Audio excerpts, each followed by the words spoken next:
All right. I don't know if we need a quorum or not, but I guess we've got one now.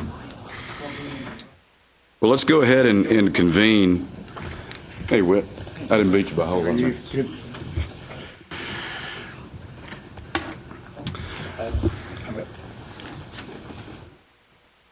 Good morning. I'm Fred Heldenfels, Chairman of the Council for Continuous Improvement and Innovation, and want to welcome everyone to our fifth meeting. I want to thank each of you as council members again for your commitment and your service. As everyone is aware, I think in our audience, both electronically and physically, we're striving to establish the next long-range plan for higher education for Texas beyond closing the gaps by 2015. In preparation, we need to begin reaching consensus regarding the measurable long-range goals and objectives as a council, which we as a council recommend for assessing our progress toward global excellence.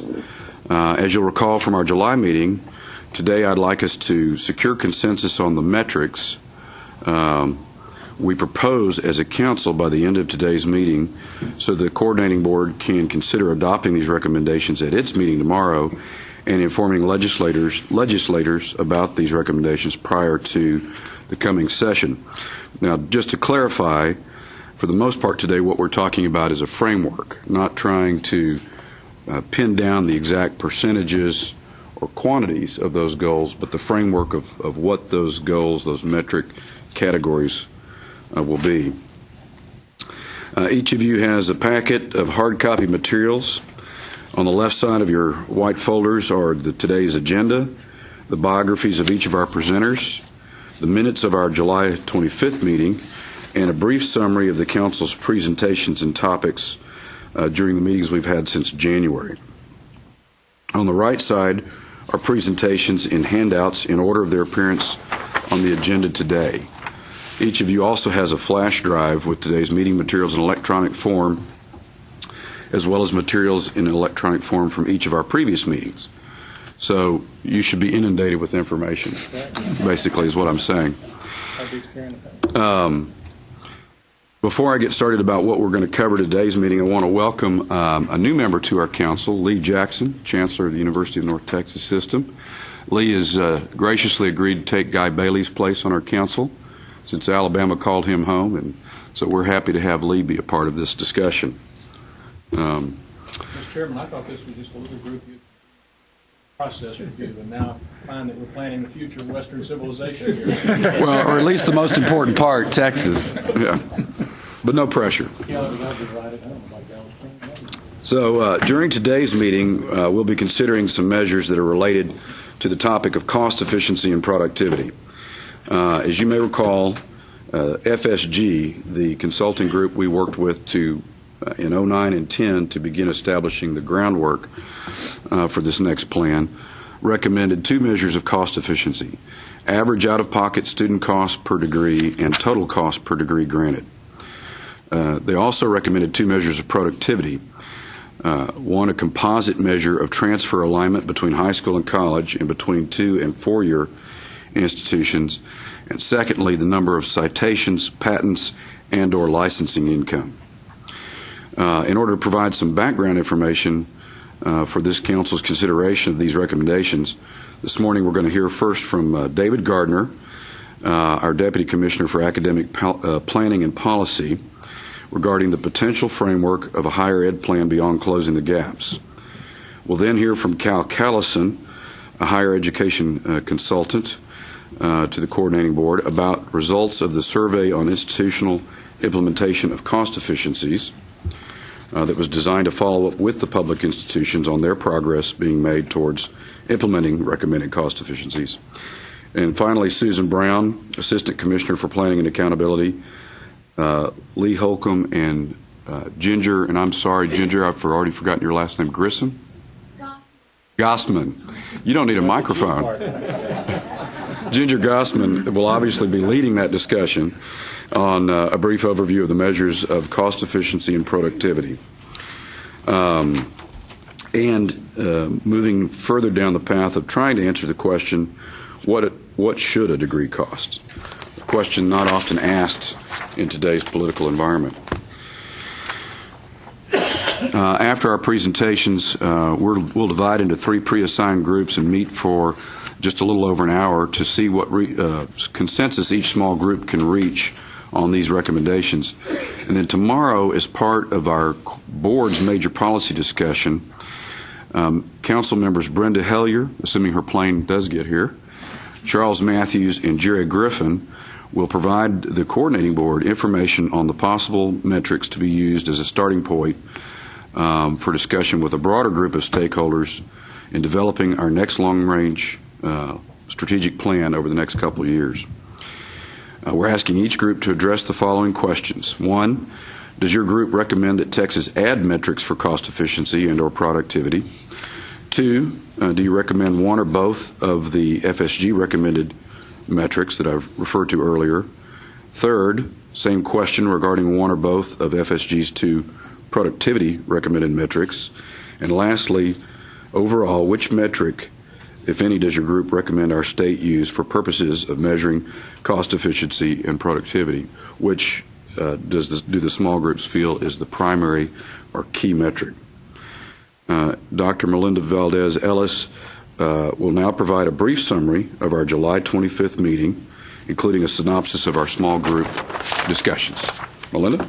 Thank you. Good morning. Again, the focus of the July meeting was workforce, and the group recommendation summary themes were a unanimous agreement to add both measures of workforce success as recommended by FHG, unanimous recommendation that Texas add both an employment driver metric and employment results metric, and to review the 2 measures of workforce success are employer ratings of preparation and quality of graduates from Texas public higher ed institutions and measure of alignment of post-secondary degrees, courses, and program content with workforce needs.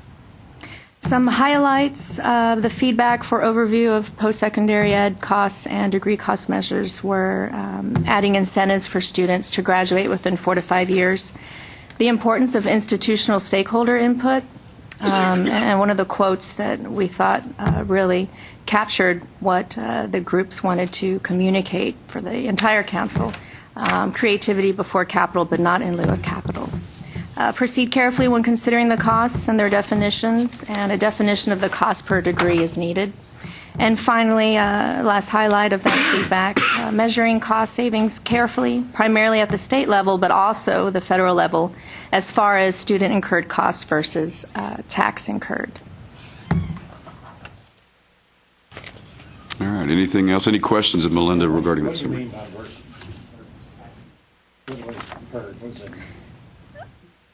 Let's. Pardon me. That last little phrase, tax incurred versus incurred Correct. cost versus tax incurred. You mean taxes? The taxes, yes. Taxes contributed? As far as what that particular group put forward, yes. I believe this Yes, is exactly. referring to, the cost of education is borne at several levels. Part of it is by the student through tuition fees. Part of it is through the state, through formula funding, and at the community colleges also through the local taxing district, and then whatever might be provided through Pell Grants and that type of thing. And as I recollect, I think the gist of that, and this is, we'll have more discussion on it today, but is if we set some goals for driving down the cost per degree, there's the issue of how are those savings balanced between student cost and state cost. Right. I think that's what for referring to the taxpayers probably meant. Any other questions for Melinda? So now that we're thoroughly up to speed on our background info, David, I'm going to turn it over to you. As a reminder, Dr. Gardner is, as Deputy Commissioner, oversees our divisions of Workforce, Academic Affairs and Research, Planning and Accountability, and P16 initiatives. His primary responsibility, of course, is for closing the gaps by 2015. It's mostly on his shoulders. So, David, if you will move into our next topic about the summary. Thank you. Before we get to the framework, I wanted to provide a very brief background in terms of what we've done previously in terms of developing plans, and just for context. And so everyone here, of course, is familiar with closing the gaps, and I just wanted to remind you that the development of closing the gaps was a very stakeholder-driven process. It began in 1999 when the board decided they needed to develop a plan. But the one thing I wanted to point out to you to provide context for the framework later is everyone knows about participation, success, excellence, and research, and there were numeric targets tied to each of these. And I just wanted to point out to you that all of these were developed very early in the process. And a year, and slightly more than a year, was actually spent refining the numeric goals associated with these. And so I want you to have that as a context to realize that when you look at the framework later, there's still much work to do, even if you'd like the framework as it is, to develop specific targets, to really evaluate what they need to be going forward. So, but at this point, you're developing a plan similar to what was developed before, and that you're talking about a plan that will have benchmarks and measures, that you have a small number of goals. And in the past, the board wanted to make sure it was a plan that was responsive to both statewide and regional needs, and that stimulated creativity and adaptability. In other words, that plan essentially said where we wanted to go as a state, but left latitude to individual institutions in terms of finding the best and most creative ways to get there at their level. Now, we haven't discussed that yet. The board hasn't discussed that so far, but I wanted you to know that those were characteristics of closing the gaps as we know it now. Now, you may not remember when you first met, the commissioner shared with you the background that was developed by FSG Consulting, which was a nonprofit consulting group from California that the board employed to develop and lay the groundwork for the next higher education plan. And I just wanted to remind you that at least they had a beginning vision for where we wanted to be, and I think it's driving even a lot of your discussions, whether you've realized it or not. I've noticed in your discussions many of you have noted some of these elements, and that we want a higher education that is rigorous, aligned with the workforce, with public school education. It's innovative, it's cost-effective, it's nimble. Ms. Mendoza's been one of the big proponents of nimbleness for several years. So I just wanted to remind you of that. I'm not going to go through all these measures, but as you look at the framework, you've discussed each of these 9 outcome measures that were identified by FSG. And I just wanted to remind you, if you wanted to take the time to cross-check this list and what you see on the next chart, you will find a high level of correspondence between these measures and what you see on the next page. There are a couple of things that have been added given your discussion, so I don't want to spend time on that, but want to focus on the framework. All right, so what we tried to do is to pull together a framework based on your discussions as a beginning point for discussion in terms of what the structure of this plan might be.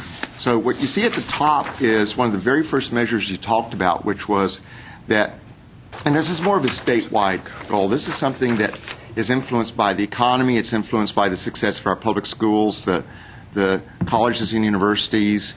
Do we draw people to the state? Do people leave the state because of the economy? So it's really a statewide goal in terms of having at least 60% of Texans will have some type of post-secondary credential. Now, that 60%, of course, is going to be up to discussion. What should that percent be? This is the one that's been on the table since the beginning. You don't see on... it's less than that. It's 24 to 60. What? 33, 34%. 32 in the 25. And the youngest cohort. It's something in the 30s. I haven't looked at it this year. The average is a little higher than. But this is a very challenging goal, and one thing that isn't built into this, and this you may want to modify it to some extent at some point, because you've talked a lot about international competitiveness. So one of the issues will be, will this goal itself be structured in such a way that you can compare it to other countries, or do we want a sub-target which actually lets us know that? This one is built based on the Department of Labor and the Census Bureau's numbers that we get regularly from them. So this is readily accessible for the U.S. We have similar numbers that are available internationally, but as you look at this, I don't want you to think we've forgotten the desire to be internationally competitive and to compare ourselves with that. Now, you'll note at the bottom the wave, the 4 basic goals, which reflect to some extent almost the meetings you've had over the course of this year.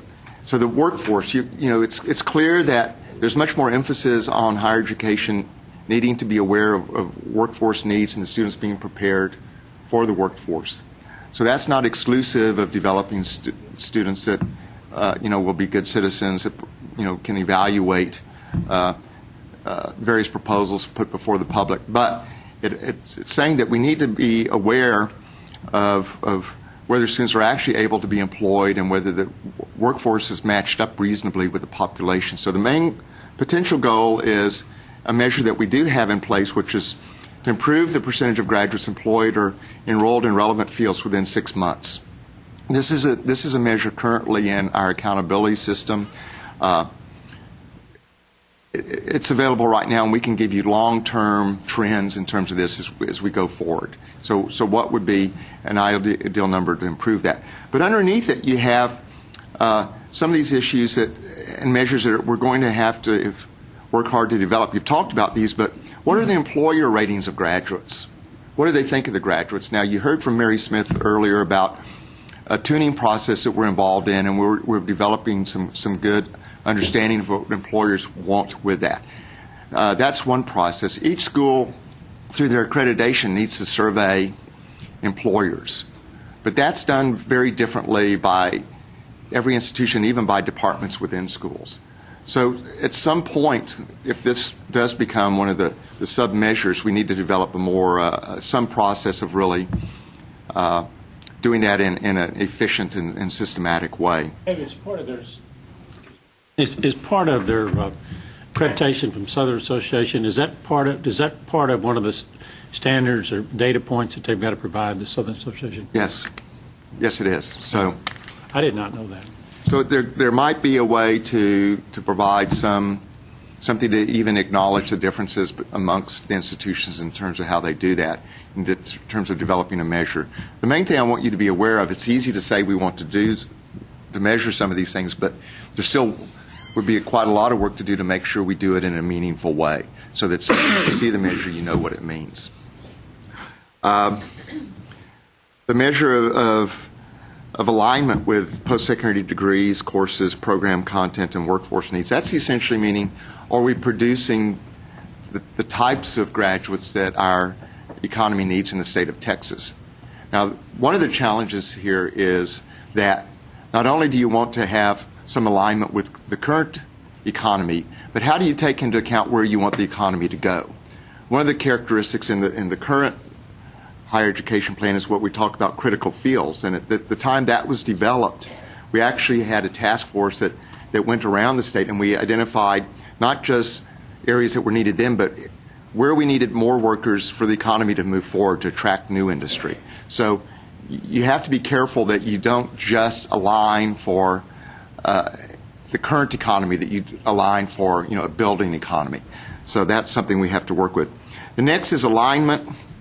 The potential goal here is what some people have started to call the number, which is you saw where the Houston Endowment developed an 8th grade cohort, building from what we'd done for years in terms of the 7th grade cohort, which essentially is the number of 8th graders who, after 11 years, have completed some type of higher education credential, a certificate or higher. Currently, that number is 21.9%. So the potential measure that you could look at over time is to move from that 21.9 to some higher figure, whatever, through the analysis you think is both aggressive but meaningful to the state.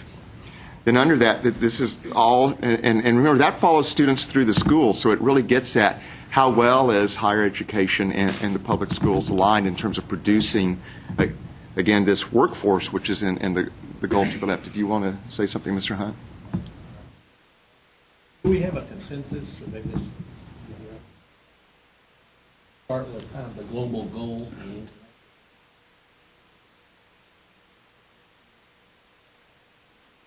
Coordinating education of our population, groups of our population.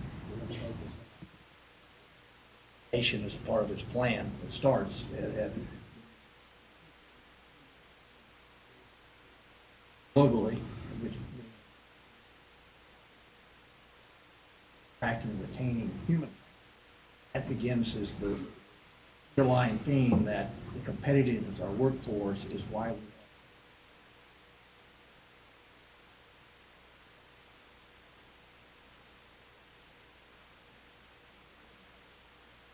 start with that as the global goal that we're going to be transparent and benchmark.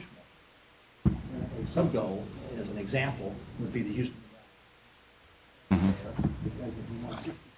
workforce to level of higher education attainment. 21% are coming out of meaning that within 150% of the normal time. Obviously, you got a huge disconnect, but I guess my question I'm raising is that start with this goal, and then the sub goals, the metrics begin to fall in place, but they all have where we're trying to go in terms of. Well, from the staff standpoint, I can tell you, I think that's why we structured it this way with this goal at the top. Now, I don't think this committee has addressed it as succinctly as you just did, but that's one reason we're presenting this today, to give you the opportunity to do that. But I believe, and I think Mr. Heldenfels would agree with what you just said. Well, yeah, the difference in this potential structure that we're looking at today as a council is that we have an overarching goal that says, here's what Texas workforce needs by 2030. And that goal doesn't care from what source these post-secondary credential holders come from. So it's, that's our workforce, 25 to 64, 60%. And then each of those buckets underneath, if you will, are the next set of four major goals. And so what David's saying is we have a workforce goal that's targeted at both employer and employee satisfaction results. And then this alignment goal, we're saying that the Houston endowment number is the overarching or the major goal reflecting our pipeline, our P16 pipeline alignment.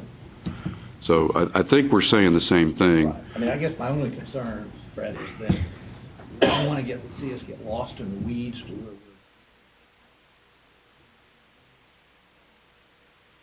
we're congratulating ourselves on being successful at the same time that our workforce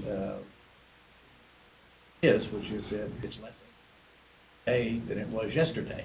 And so we almost have to, at least in my view, and I don't know whether that's the mandate of this committee, maybe it's the coordinating board level, is we have to out with the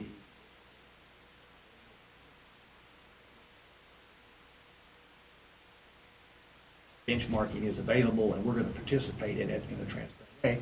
Nonetheless, the fact that if we off less than where we would like to be as far as our position Right. the country, Right. our competitor states, or some of our competitor nations. So if we don't start there, my concern is that we get lost into these sub goals, which might be meaningful, but meaningful only in the context that they're on a path to get to the marching goal, which is a competitive workforce in terms of. Well, that's the intent of how this is presented, and if we can make it clearer, simpler, and more, more in line with that, then that's part of our task today. Well, in 60% the number that Woody's talking about, and that's a very aggressive, that's an incredibly aggressive number. Korea today is at 65. I mean, the newest numbers that are out, Charles, they're at 65. Nobody else is above 60, and then we're looking at the 25 to 34. Now, where you is the pulling internationally, you pull in the U.S. What that number? Is that a U.S. number or U.S. or international number? 65%. The 65 is South Korea. Canada is at 56, and then it kind of scales down. Japan is 56. Work down to the U.S., which is 42 and 43, 42 and a half. Then you get to Texas. It's now we're up a little bit, 32.8. We're 10 points behind the country, and 30 points, more than 30 points against the highest performing country. So the last number I saw for the U.S. state was 55%. The highest state is Massachusetts. This is a very aggressive goal as it stands now. So, And just for yet more context, I think that the Obama administration's called for the nation to go from 40 to 60% even sooner than the year we're targeting. Their target is 2020. So we're saying Texas needs to get to that same goal by 2030, and yet it's still aggressive. now let me add, if you think in the context of closing the gaps, if the board chooses to develop a similar plan, any of these measures should be evaluated as you go forward to make sure they're still appropriate and aggressive, just as the board raised the participation number, raised the success number, and change the total measurement for the research goal to be more appropriate and more aggressive given the time. You know, had the board not done that, we would have already surpassed our participation target by now. But given the changing demographics, it was decided it needed to be escalated. And I think I would hope the board would consider taking that same approach with a new plan, that it had to be constantly evaluated to make sure it reflected the times and as you were saying, it reflected changing competitiveness internationally. The fact that we're one of the few states or countries that actually have a declining educational population should be raising the alarm bells, and why we need to be very transparent. And we start way behind. I don't know how we make progress unless we build the political will to do so in terms of policy and resources. I think that it's the truth, the international benchmarking of where we are, where the trends are, which are probably the most alarming part to me. It's not that we're 32 versus 42, it's that we're 32 and the gap's getting bigger and smaller, that should be raising the alarm bell, and we need to lay that out there. If we don't, I don't know how we get the political will to make the changes. And then part of what you will do is once the final plan is developed, then you develop the narrative that you're talking about to sell it and make it clear. But one of the advantages of having to refine each of these goals and the numbers is it really develops a great deal of dialogue, which makes clear what you're saying now is how important and imperative it is to achieve the goals that you're laying before the public, I think. Microphone on. If there's a red light, it should be on. I see a red button. There we go. Now it's on. Into the microphone, because we're going to be transcribing this. Sure. I've seen that Commissioner Paredes has commented that we won't achieve these goals by new traditional students coming through the high school pipeline alone, that we have to capture adult learners back to college and so forth. And my question is whether this OECD comparison adequately captures our success, whatever that may be, in converting these adults. The Western Governors Texas approach is primarily targeted at those non-traditional students. And at least one of the national critics, Woody, who's engaged in this debate about, you know, is a college degree really all it's cracked up to be, has said that we're comparing our system against very different European systems, and we're not capturing all of our non-traditional mechanisms of bringing back adults. Now, I assume that if we bring students from those older cohorts after the age of 35, and they get a certificate or a degree, that it will show up. Absolutely. At least since it's measuring the workforce, I'm highly confident that it is measured in there, as is the 80,000 or so citizens that move here every year that have some type of higher education attainment. That is also in the number. So, I mean, our gap would be much bigger if it wasn't for that movement because of our highly competitive business climate that's attracted citizens from other states and other countries that do have higher education attainment. So I think it's a pretty all-encompassing number because it measures what's the higher education attainment of the workforce 25 to 64. And that's why, to me, it's very attractive because it's very transparent, it's benchmarkable on an international basis, and we compete internationally. I mean, we want to brag that we're the largest exporting state in the country, but that means we're competing on a worldwide basis, and that means we have to have an educated workforce that's competitive with those that we compete with. This is a number developed through the census, so it's to the extent that the census is accurate, that this is accurate. And I can tell you in terms of state numbers, Texas captures all graduates, whether they graduate when they're 18 or they're 95. The argument about people coming in late is, when we're talking about a cohort approach to a 6-year graduation rate, but even that captures a student at some point. But all our numbers include all graduates every year, so we can tell you, going back for 40 years, all students who graduate regardless of their age and regardless of whether it took them 40 years to graduate. So, Rick? Where's that 16 or 17-year-old that drops out of high school, doesn't graduate from high school, goes back and gets a welding certificate at age 21, and is gainfully employed, very talented? Where does that person fall in these statistics? Assuming they get their welding certificate from a community college, they are actually captured. The first time, before this 8th grade, we've done the 7th grade cohort for years. The first time we did it, one of the most revealing numbers I saw was that we found 17,000 college students, community college and university students, who did not graduate from a public high school in Texas. They had dropped out, they had left the state, they'd done something, but the system is very good. It captures them again. Now, last night when I was thinking about this, I thought of one thing we could add that we haven't done before is we could take all those students who don't show up in this cohort at all and match them to quarterly wage record data to see if at least they're still in Texas and employed. That's another, we can't capture students who go to other states, but we could add at least sort of, in a sense, a non-response bias element to see if they're in the workforce and if they're still in Texas. So, but we would definitely capture that welder. The converse of that is that I think something on the order of 35% of all certificate holders also have an associate's or a bachelor's. So the idea of this top metric is to, not count, when we count number of degrees, that could count as 2 or 3 degrees. What we're trying to do is count the percentage of the population that have at least one. That's exactly But right. if they have 3, that's just still Just one. Yeah. How do you capture, I think it was Lee's question, how do you capture the person that comes from out of state with a degree already or a certificate that goes to work?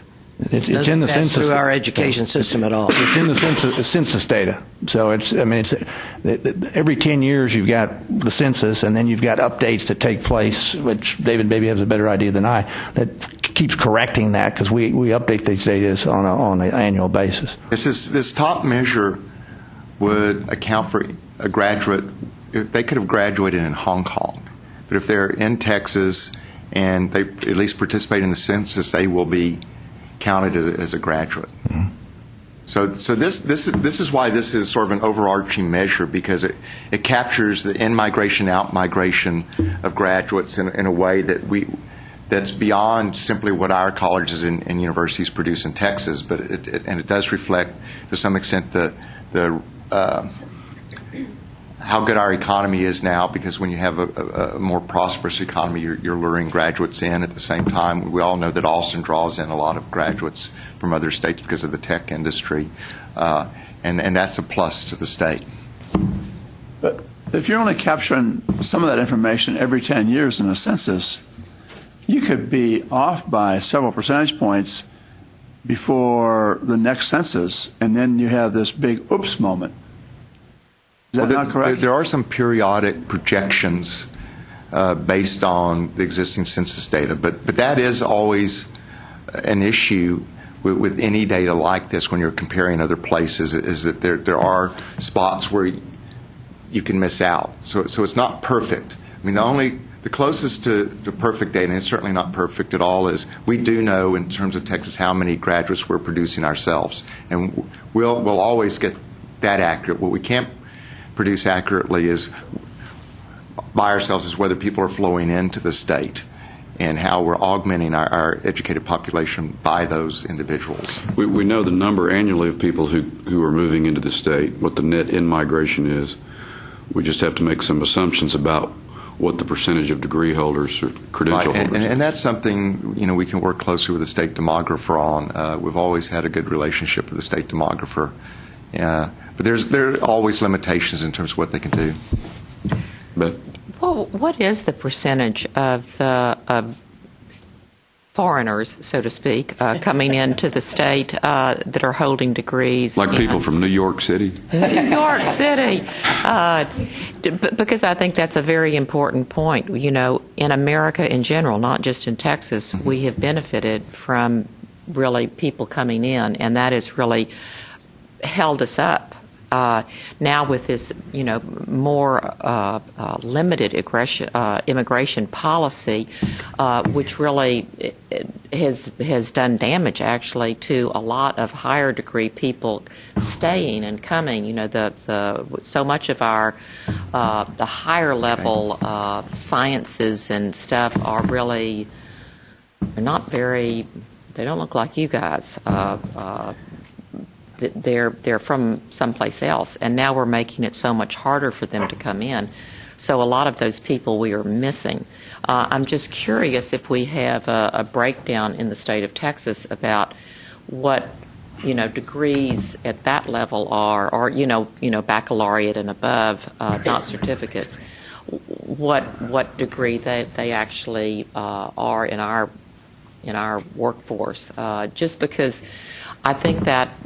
I think it's a twofold problem we have here. I think that we need to grow our own, but we also need to make this place a warm and inviting place for people to come in and, you know, and to come to the state of Texas, both with our regulations and stuff, but of course we've got federal regulations that, you know, we're bound by, but we really need to figure out a way to make sure that we have these bright people come in and be a part of what we're doing.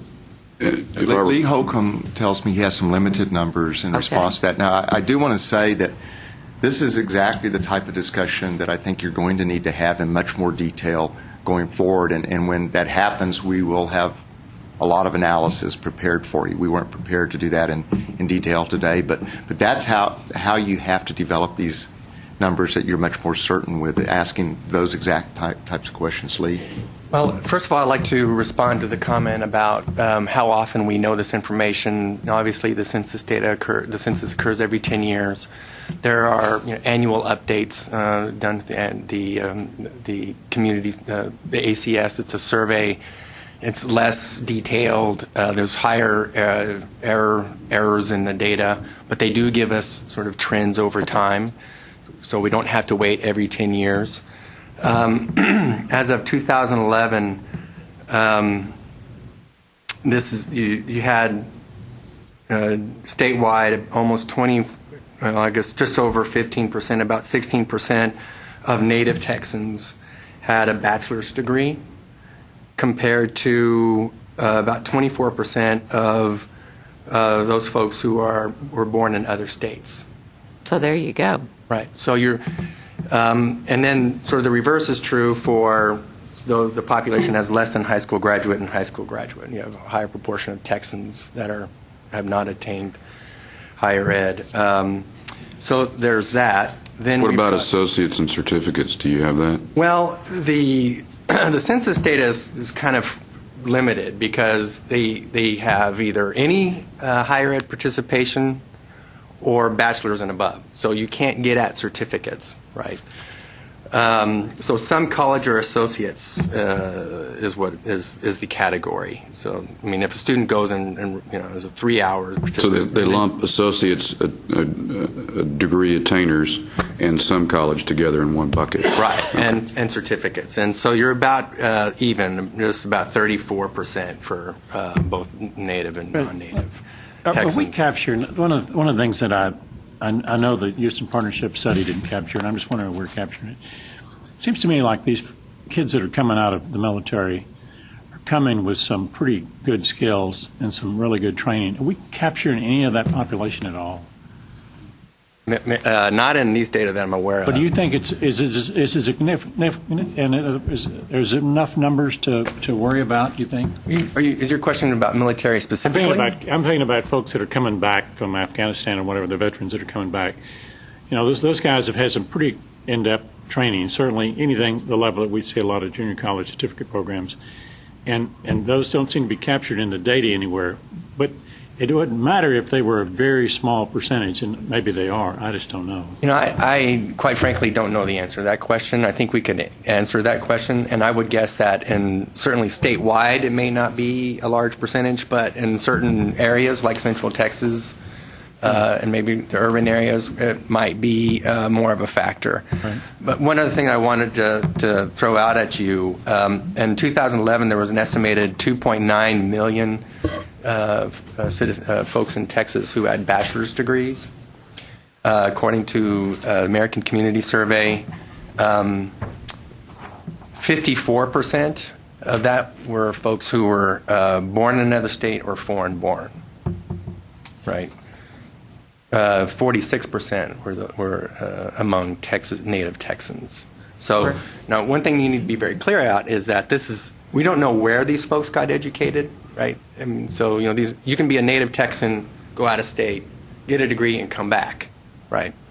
So we need to be very careful about what implications we have for higher ed and how this reflects on higher ed or not. But I think that it does give you some indication that, in fact, the folks coming in from elsewhere are more highly educated on average than the native Texas And for the population. 60% figure, it doesn't matter really where the student got the degree. I mean, if a native Texan goes to Middlebury College and comes back, they're in Texas, and that's the main thing that matters in that regard. The point, though, is our institutions and our schools could do a very good job of graduating students and really increasing the number of graduates, but if they leave the state, we don't benefit from it. The economy is such that there are no jobs in Texas, and they find a way to leave. And what you're hearing through the bachelor's figure is people with bachelor's degrees are much more mobile. So they're able to go where the job is in a way that people with higher education, but even less higher education, are not always able to do. So the economy and our success in higher education, they really go hand in hand, and you can't really separate them out. And that's why this measure is so important.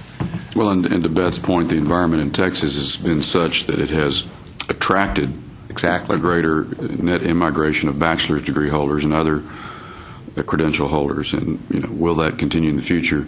Woody did some of his numbers that you presented showed that the only way we get to, was it 4.1 million that we need by 2030, is a combination of what we produce ourselves, adults going back and getting a credential, and the net in-migration. The last numbers that we had Netchum's run from our business council was based on 2005-7 data, so it's outdated, but it was about little less than 80,000 imports per year that had at least an associate degree or greater.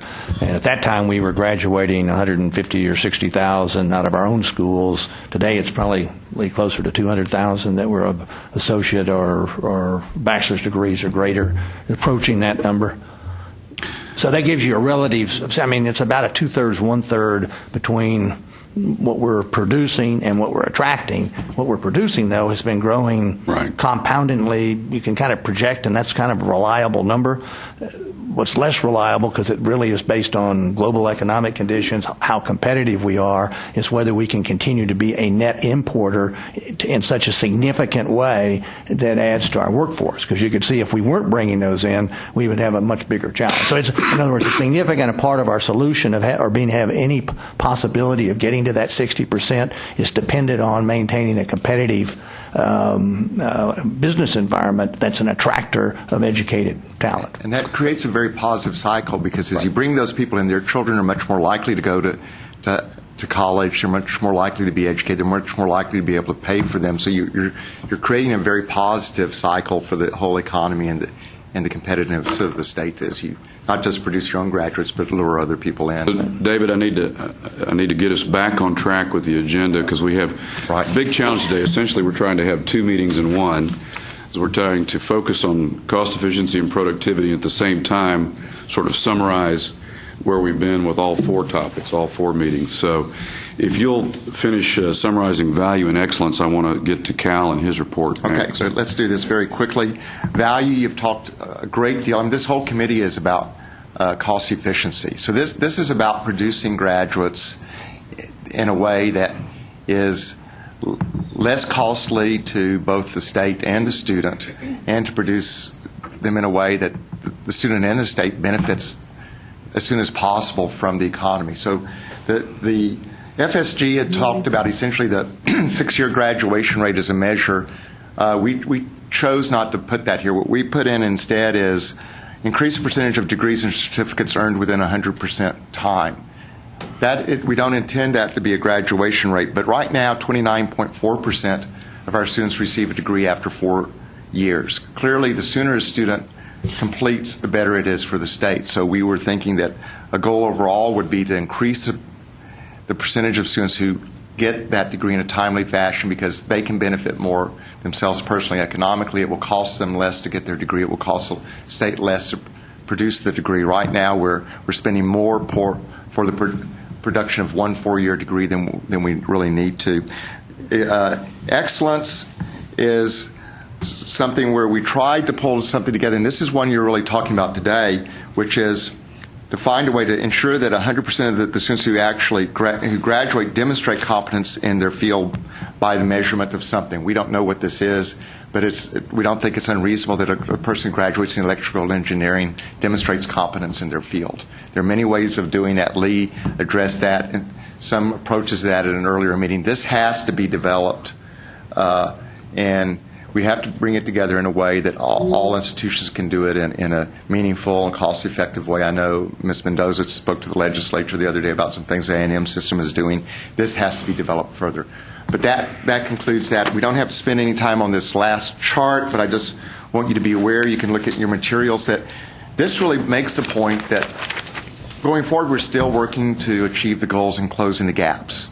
What we're talking about today doesn't preempt that. It's still important. We know we have challenges going forward, and that what you're working on now still needs a lot of work in terms of vetting what you're talking about and actually defining these in a much more specific way and having much more detailed discussions like you've had this morning going forward, and then to actually launch this in 2015. That concludes. Yeah. So put another way, we're working toward the end of the beginning. We haven't even begun the middle. Exactly. Well put. Fred, could I just, one thing, just as a placeholder, on excellence, I think you need to be careful going forward in trying to determine what you measure using licenses as a metric. There's all kinds of research dollars that go into our universities and colleges. Some of it is basic research, like Paul Chu does at U of H in superconductivity. It's not going to produce a license right away. If we'd gotten the super collider and we learned how to break up atoms into quarks and all that stuff, that's basic understanding of trying to understand what is there and how it might be used someday in technology. Applied research is different, taking known compounds or known whatevers and putting them together to form a new product that could lead to a patent or a license or something. So I just say a word of caution. If you try to measure research, make sure it's done correctly, because it could be very misleading. The work that Paul Chu has done at U of H for years in superconductivity leads the world, but it hasn't turned out to be a big producer of licenses yet. Right. And it may one day. Their licensing income at UH jumped dramatically this year, so that emphasizes the long-term nature of realizing right. Yes, some and of the one of profits. the chemists there, and I'm brain dead, I can't remember his name, but I mean, it's bringing in like $12 million a year to U of H. Pretty cool. Yeah. Very cool. Well, and he does They have really, and you're research so- dollars here as a metric, and that's probably a good one. In fact, ranking. that was one of the metrics of closing the gaps, and we, in the last couple of years, we focused more on growing the entire research pie because for two reasons. One, we blew past the original 2015 goal of $3 billion as a state. Two, it's much more current information than the 3 to 4 year lag in federal market share, federal research market share, so to speak. So the key takeaway today really is not, we're not trying to decide what's our best research metric, but we are trying to acknowledge that part of how we define excellence will absolutely involve a research metric or two. Lee? I would say in that connection that this is the one of the four in which there's the greatest disjunction between what we describe in our simple capsule title and then what we've been talking about as measures. If the title says 100% of students, it's a totally student-focused, student performance, student evaluation, but we're talking about licenses and research and things that won't directly affect. They're very indirect measures of the quality of the academic program, but you wouldn't normally express them in terms of student personal knowledge achievement. Yes, and I think that's a really good point. So in this case, what's shown as the goal is really what characteristics the students have who graduate, and it doesn't really fully encompass a whole excellence area, and that's problematic in terms of what we have here, because excellence in this case is intended to not include just the quality of the graduates, but also the overall quality of the institution, and whether it's basic or applied research, and it isn't reflected in that per se, and that's something. This is a goal you haven't really worked on as a committee yet. And some of these things, for example, licensing income and patents, Lee Holcomb's going to talk about later today. This could look very different by the end of today than it is now. But this will require more work in some ways than almost any other goal you have here. So you're exactly right, Chancellor. Well, as worded, it would lead the coordinating board and the legislature into a really deep dive into student learning assessment and other quality measures, and I think you were cautioned, if I read the minutes properly, that will be a very difficult process to manage at this level. It's probably the most challenging that we have in front of us, but there has been consensus that in some fashion we need to begin measuring learning outcomes. And how you do it is the tough part. It's also one of those goals that may get recalibrated in 2018 or 2023. Whether we start out with voluntary use of I'm just pulling this out of the air, so don't hang your hat on it. But start out with a CLA. But is it feasible in a few years to switch to the PAC, which is what OECD uses? Is a PAC as relevant to us as it is to OECD? Those are questions that are really down the road to address, and is that even the right approach or pathway to begin with? So there's a lot of work yet to be done. Right now we're just trying to shape the framework.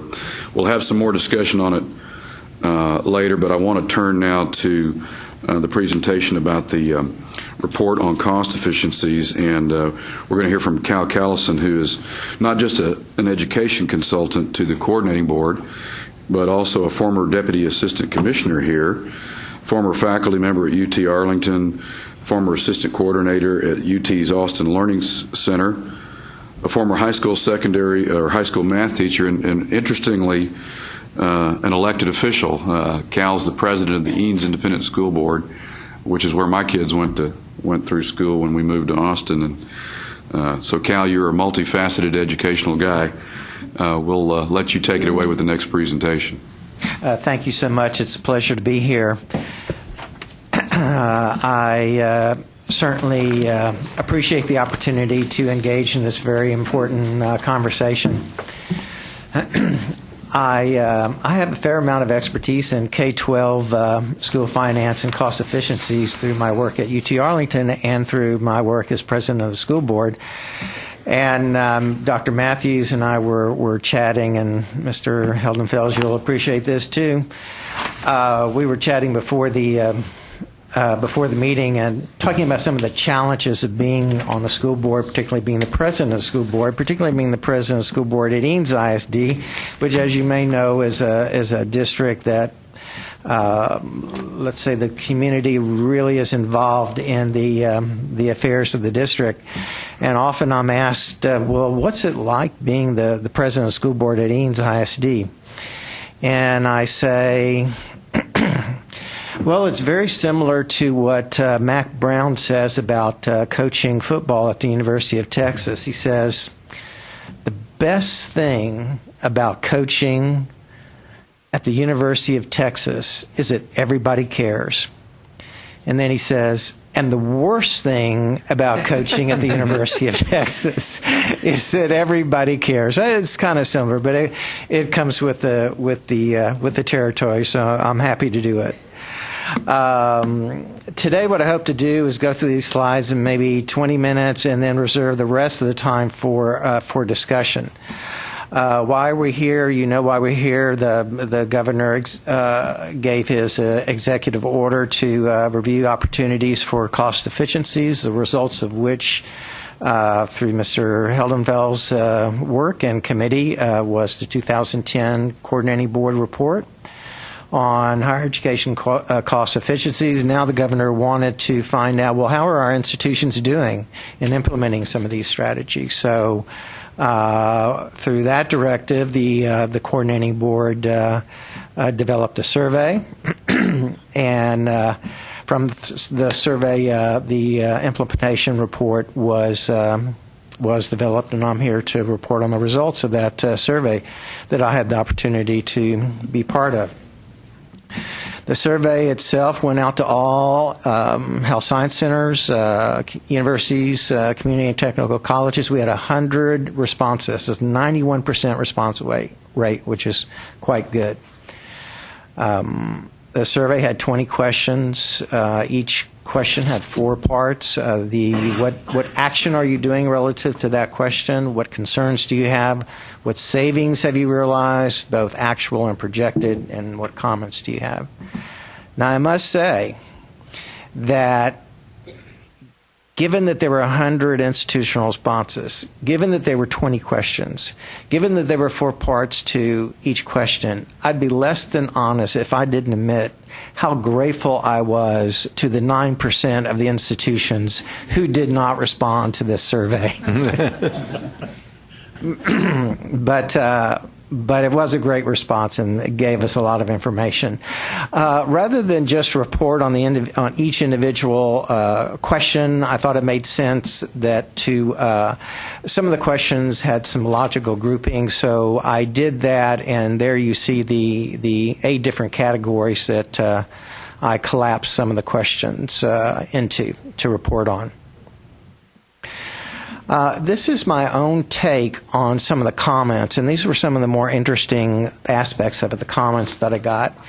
And this wasn't part of the survey, but I felt as I was going through all these responses that institutions kind of fell into 1 of 3 categories about a particular strategy they were using.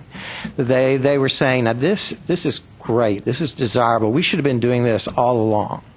And then there were some responses that this isn't something we'd like to do, but it's necessary to do, and we need to do it. And then there was a third category that I think was reflected by the sentiment that we're in a budget crunch. We really have to do some extraordinary things to make it through these times, but it is not sustainable. And I think as we go through the results, you'll see kind of which responses fall into which of those categories. The first category I have was an administrative category. So what administrative strategies can create cost efficiencies. And this chart reflects the top 5 meaning numerically, not necessarily the most important, but the top 5 numerically responses that they had to administrative efficiencies. About a third of the institutions indicated that they reduced administrative positions. Reduced meaning that they either eliminated some or they consolidated some. Almost all of them said when there was a vacancy, there was an automatic triggering of an evaluation of that particular position to see whether that position could be eliminated or combined with somebody else, with another position. And as a result of that, there were a number of administrative positions eliminated. The second 2 have to do with restructuring. Macro, meaning from the system down, micro at the unit or department level. And those institutions studied how to do it, and many of them implemented some very different kinds of organizational structures. What they base their restructuring on a lot of times. First, they refer to the Bain report that Mr. Heldenfels, you mentioned in your report. But they focused on simplicity. They focused on reducing the number of layers. But most importantly, they focused on eliminating duplication. And they came up with more efficient, lean organizational structures. Compensation equity was the next most popular strategy related to administrative efficiencies. And institutions wanted to know what their peers were offering for various positions and also comparison to the marketplace. And I think the conventional thinking is that institutions, higher education institutions, are so attractive places to work for that the salary structure can be lower than the marketplace, but it can't be too much lower. Whether that's true or not, I can't say, but that's kind of the general thinking. But at the very least, they wanted to know what the norms were. So institutions did that. The last one, paperless records. Institutions have been doing paperless for a long time. But what's different, as I read through these responses, is the extent to which paperless is invading all aspects of the operation of higher education institutions, from physical plant operations to course instructor surveys. Remember those, usually on a Scantron. All of that, in many of these cases, at least in these 10 institutions, they're going to paperless, a trend you're going to see certainly in the future.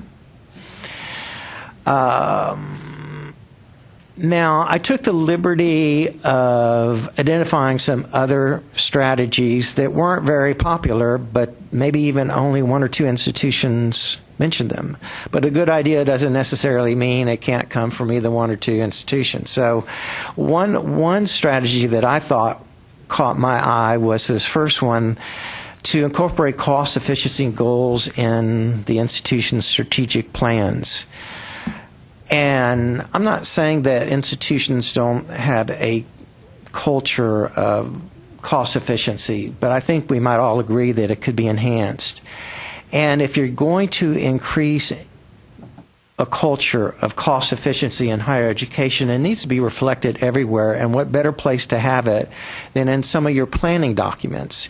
You don't make resource allocations in a vacuum. You make them with respect to documented goals. And by having these kinds of strategies incorporating in these planning documents, I thought was a very good idea. Also, this report focused on savings, but one institution felt like, let's get a focus group together and talk about alternative revenue sources. So those were some other ideas about administrative efficiencies. There were really very few concerns. Most of the institutions felt these were very desirable. The only concern they had, if you reduce your staff, you possibly could reduce the service levels, but not so much for the routine sorts of operations. But they felt like if a student had real special circumstances, those students may get lost in the shuffle. That was really their primary concern.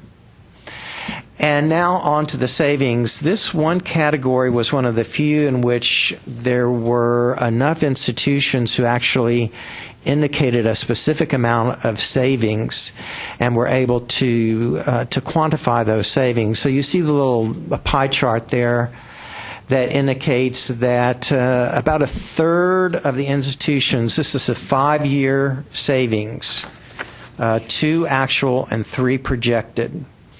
And the largest category was the $1 million to $5 million. But you see at the very top there were 2 institutions that said they saved over $40 million. Those were health-related institutions. So there you see the spread of the amount of savings that were realized. Can I ask, the institutions, these 100 institutions they ranged from health institutions, medical schools, all Yes. the way to smaller schools in the UT systems. Yes, So, and community and technical colleges. And technical colleges. Yes, yeah, across the board. And were they more weighted to UT-looking schools, or were they more weighted, or was it sort of 50-50? I'm just trying to... In terms of look the at responses? Right. I think that they were proportional to their numbers in terms of how many people responded. I think what's different is that each of those sectors of higher education had different concerns. And I'll point those out as I go along. I was just curious. I was looking at this and was just wondering how weighted it was to one or the other. Yeah, all three sectors of higher education responded to this. Cal, what's the total here? The total 5-year savings when you aggregate all of them. Ginger, do you know?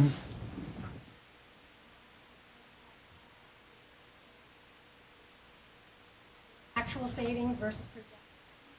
So in the report, there is an appendix where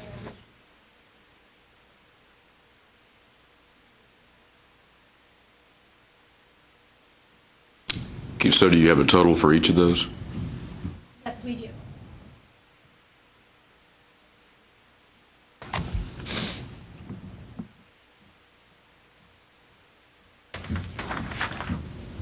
So let's see. Winner is. Well, it's in different buckets. Yeah, the winner is.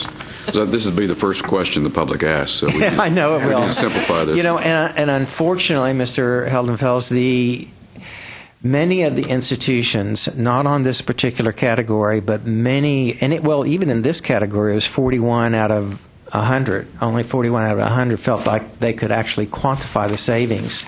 But when we get to the other categories, you're going to see that they didn't feel like they could actually accurately measure, quantify the savings. So there's more limited information that I think that we had hoped for, or at least the governor had hoped for.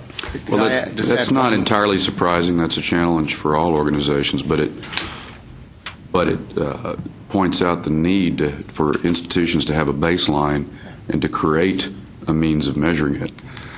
If I could add, since the commissioner is in here, when he saw the report and we know that each institution didn't calculate savings in the same type of way, he wanted to add a note to the report that we need to work to develop sort of a common measurement so that we can get more comparable savings if we do this again in terms of collecting information. May I offer a suggestion?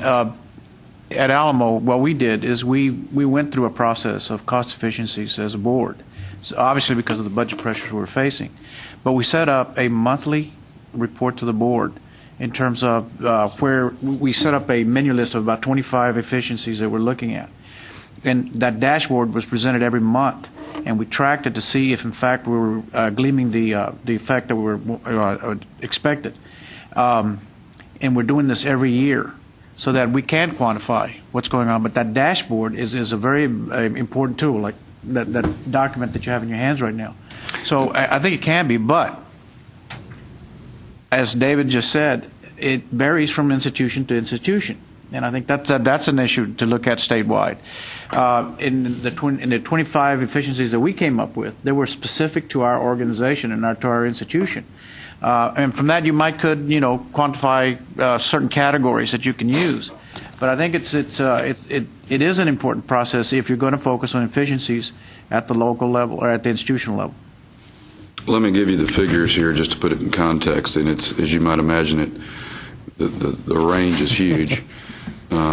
Apparently, the University of Texas system reported as a system because it's the biggest bulk of this number.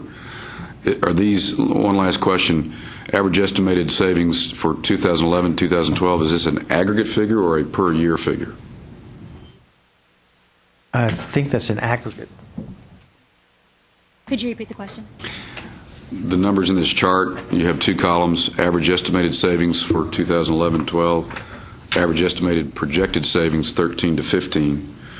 Is that aggregate for all those years, or is it per year? Is it average per year? It's aggregate across the categories, okay, and then averaged for the 2 years. So yes, it's aggregate. So it's 2 year. It's a 2 year figure and a 3 year figure. Correct. Okay. So interestingly, the projected savings are somewhat less than the first 2 year savings, which means that they grab the low hanging fruit in the first 2 years as part of what that implies. So the total is just under $590 million for 2011, 2012, and a little over $523 million projected for 13 to 15, 590 and 523. But I think that, like you say, that's limited by the challenges in measuring some of these other It is, categories. and you know, to not fault the institutions, they're as Dr. Gardner said, there'll be further efforts in trying to provide more specific methodologies so that we can compare apples to apples. The next category, this was a group, I think, 4 questions that pertain to actions that increase productivity. And 2/3 of the 100 institutions who responded indicated that they reduce low-producing programs, certainly the most popular of the actions. Reducing meaning eliminating or consolidating, and low-producing meaning producing very few graduates per year. And that has always happened, but it's usually happened with a lot of prodding, and a lot of prodding from the coordinating board. And what I found in reading their responses is that they're much more proactive in doing this. And they sometimes had very specific committees, yearly evaluation of all programs. They not only looked at how many students were graduating, but what was the cost associated with that major, what is the workforce demand for these graduates, and a lot of other criteria. And so they became very interested in reducing some of these programs. That category, I would say, would fall into the desirable. The next 2 categories, I would say, fell into the necessary but undesirable. Increased class size. That was done primarily by increasing the minimum threshold for a class to make. I mean, sometimes that was as few as 5 students, so that's been increased. The maximum cap, was increased in many cases. Restructuring course offerings meant offering fewer sections, offering courses at more non-traditional times. Those were also popular. Centralized course scheduling, I think this one was very interesting to me because it's a really good example of how you can realize cost efficiencies in a really simple way. Now that courses are bigger and have various sizes, it was particularly important to be able to match class enrollments with a particular class on campus. And very traditionally, departments are given, okay, these are your classrooms. You have control over these classrooms. And when that happens, you lose efficiency. First, there's unnecessary duplication. And secondly, people that they get the ownership over these classes. Well, you can't have this class here. This is my classroom. So if you centralize the course scheduling, then you truly maximize the process, and you get 50 student class in about a 50-55 room classroom, and wherever it is. And so it's a very good opportunity, I think, for cost efficiency, and a very good example of it. The last category was increased faculty teaching loads. This is one that I think fell into, this is okay in the short term but not sustainable. Increasing teaching loads means more courses per semester, means more students in each class, and I'll talk a little bit more about that in a second. So the centralized course scheduling, that fall into desirable? Yes. Well, other than the departments who complained a little bit about losing control, I think the institutional response in general was that's desirable. Yeah. Yes. Okay. I do. And here's another one. If you're going to expect people to teach more, then reflect that in your contract, reflect that in your compensation plans. as you might expect, there were concerns about these cost efficiencies. Number one,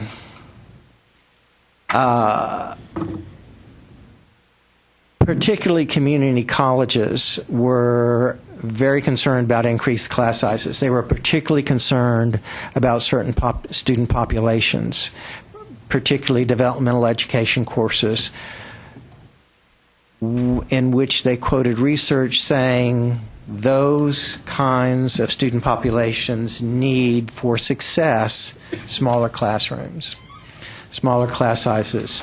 Universities were very concerned about more adjuncts, as part of increasing teaching load meant hiring more adjuncts and giving them a higher teaching load. Universities were concerned about that because they didn't feel like the adjuncts were as committed and invested in the university.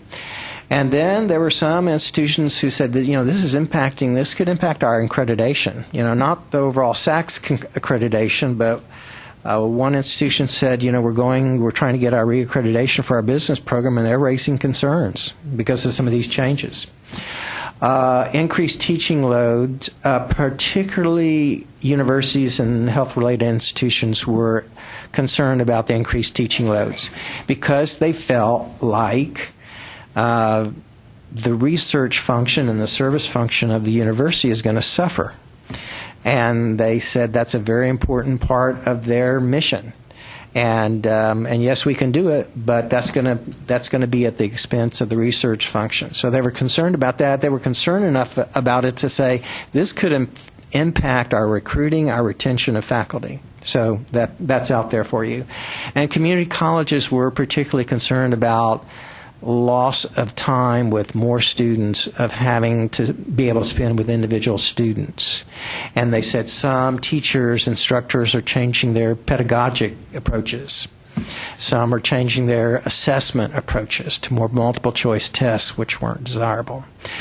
And then lastly, on the concerns, some programs may be low producing, but they're still important, particularly some workforce programs that really want STEM type graduates, particularly from community colleges. 3 per year is a lot better than 0, they said.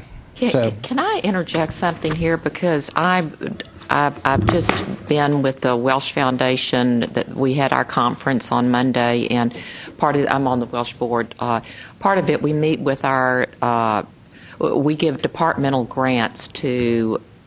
Well, I've got a list here of the universities, the smaller universities. We give grants to principal investigators at the larger universities, but these departmental grants represent a really important part across the state of Texas. But you have to be giving a degree in chemistry. The Welsh Foundation is strictly restricted to give to basic research in chemistry, and we have expanded this to we give departmental grants to these smaller institutions, and they're both public and private.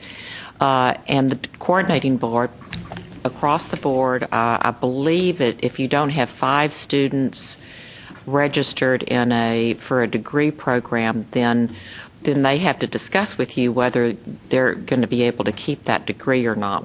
Actually, the production of for a bachelor's, the production of a minimum of 5 graduates on average over a 5-year period. And some of these little smaller schools, Sulross or whatnot, I mean, they could have 10, 1 year and then 3 the next, and down to 1 and up to 9, and it concerned me so much because I kept thinking about, you really these grants really subsidize a lot of the whole science department, actually, in some of these cases.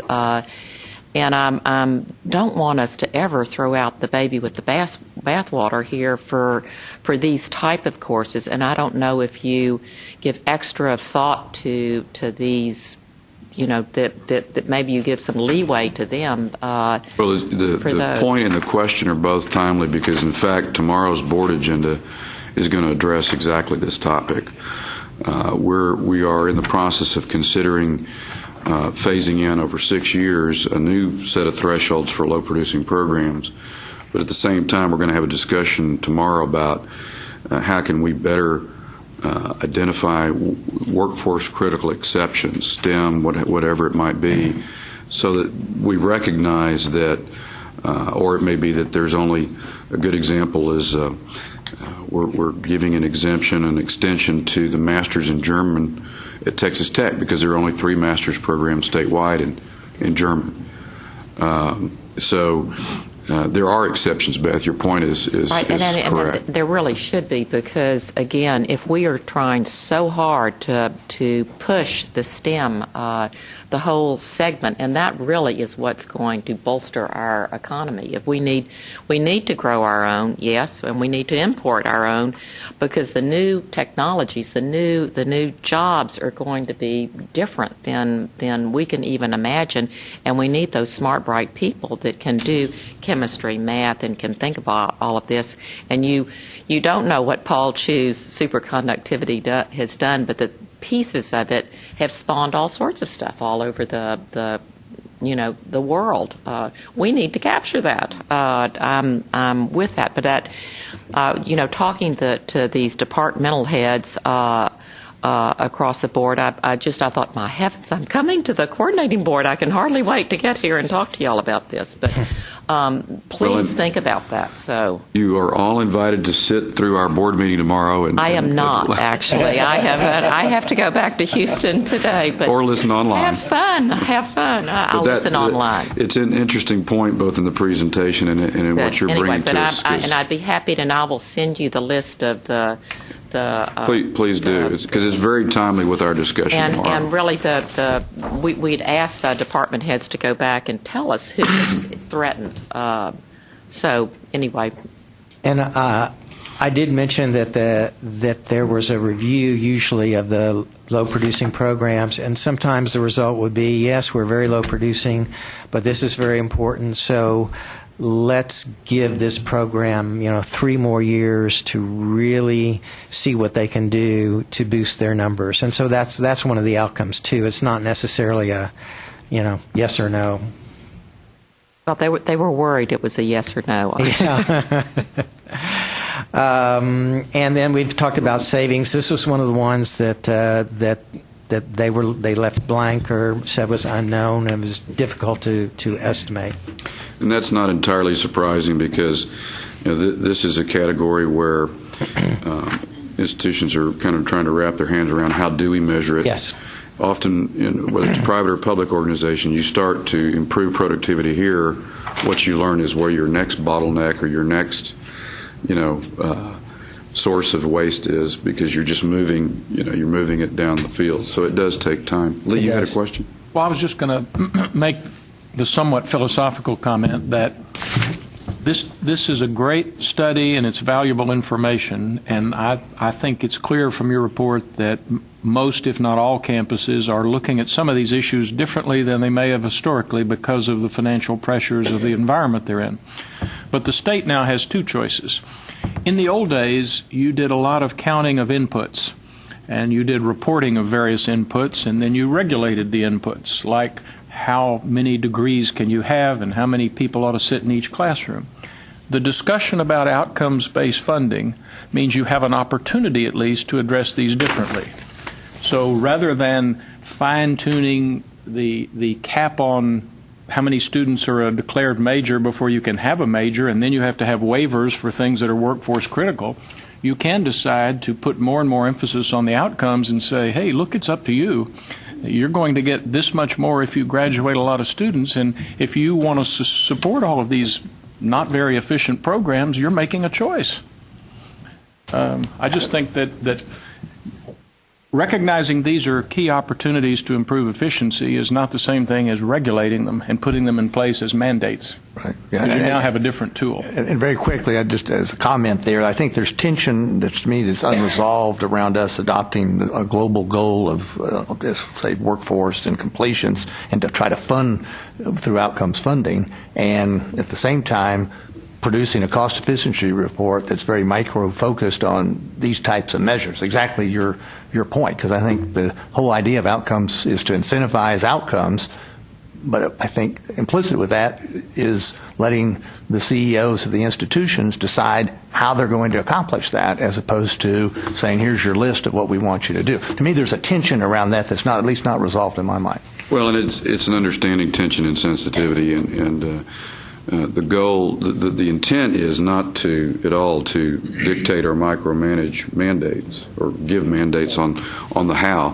In fact, this whole survey is institutions reporting back to us, here's what we've done and how we've done it, because these were recommendations but not mandates.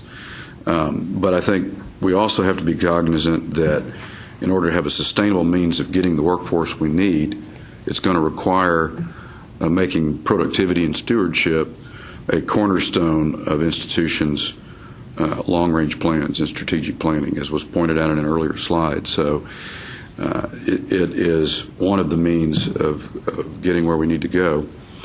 But we'll never get there if we try to mandate to our systems and our campuses how you do it.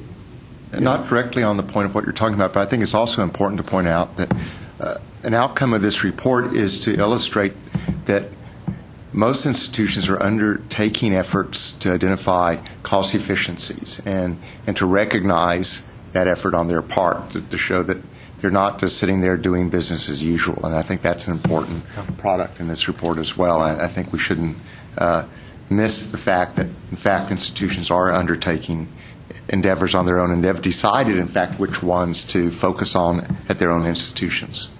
And I agree with Mr. Robertson that there are tensions. I mean, just reading through this whole document, there you could just see there's a tension between this and between that, and it was pervasive throughout the report. So those are important issues. The next slide has to do with advising and other support services. The idea being that these are ways to enhance pathways to graduation. The premise being the faster you get students through, the more efficient it is. And not to sound like I walked 2 miles uphill in the snow when I was going to school, which is particularly disingenuous since I grew up in San Antonio. But there's a sentiment to get back to the days when somebody graduated in 4 years for a baccalaureate degree and someone graduated for 2 years with an associate's degree. And again, this is a tension that I'll say in a second. But the 5 most prominent actions were mandatory student advising, and ideally you'd like to do every semester, every student. Institution says they don't have the resources to do that, so they do it on. Some do, but they do it at least on benchmarks time level intervals, and also with at-risk students more often. Requiring degree plans. The House bill, I think I forget the number, but it mandates, starting in 2011, that an institution must require a student to declare their major after 30 semester credit hours. Institutions were honest in saying that, we don't always do that. It's hard to have the resources to make that happen, but they're moving in that direction. The idea being that once you have a degree plan, you have to take courses consistent with that degree plan, and you're less likely to go off into other areas. The proposal was 30 hours, but what was passed was 45 hours. Oh, is that right? Okay. Yes. My son, who is a sophomore at Vanderbilt, said to me about 2 weeks ago, he says, I'm thinking about changing my major. He's a sophomore. I think, oh, no. He's in the College of Engineering, and I'm thinking, oh, God, he's been interested in economics. He's been interested in political science. If he changes, how much longer is that going to be? And he said, I'm just going to change. I think I'm going to change to civil engineering rather than the engineering he was in. Civil engineering, that's great, son. The wonderful field. Go for it. So I'm certainly sensitive to that. 30 institutions have an early alert system. There's a software that you put in student grade performance, you put in student attendance, and then if if they fall below a certain threshold, there's an automatic email that goes to the student, that goes to the advisor, that goes to the faculty member, that necessitates the inputting of those data, but that's something a lot of institutions are doing. And they are encouraging students to take 15 semester credit hours. Faculty are. Advisors are. Orientation advisors are. Some institutions require 15 hours to get a scholarship. Some require 15 hours to live on campus. So there are efforts to say this is the norm. They publish brochures that indicate it's 15 hours per semester. And then lastly, a lot of institutions are now using an online degree audit plan, that software that's very helpful.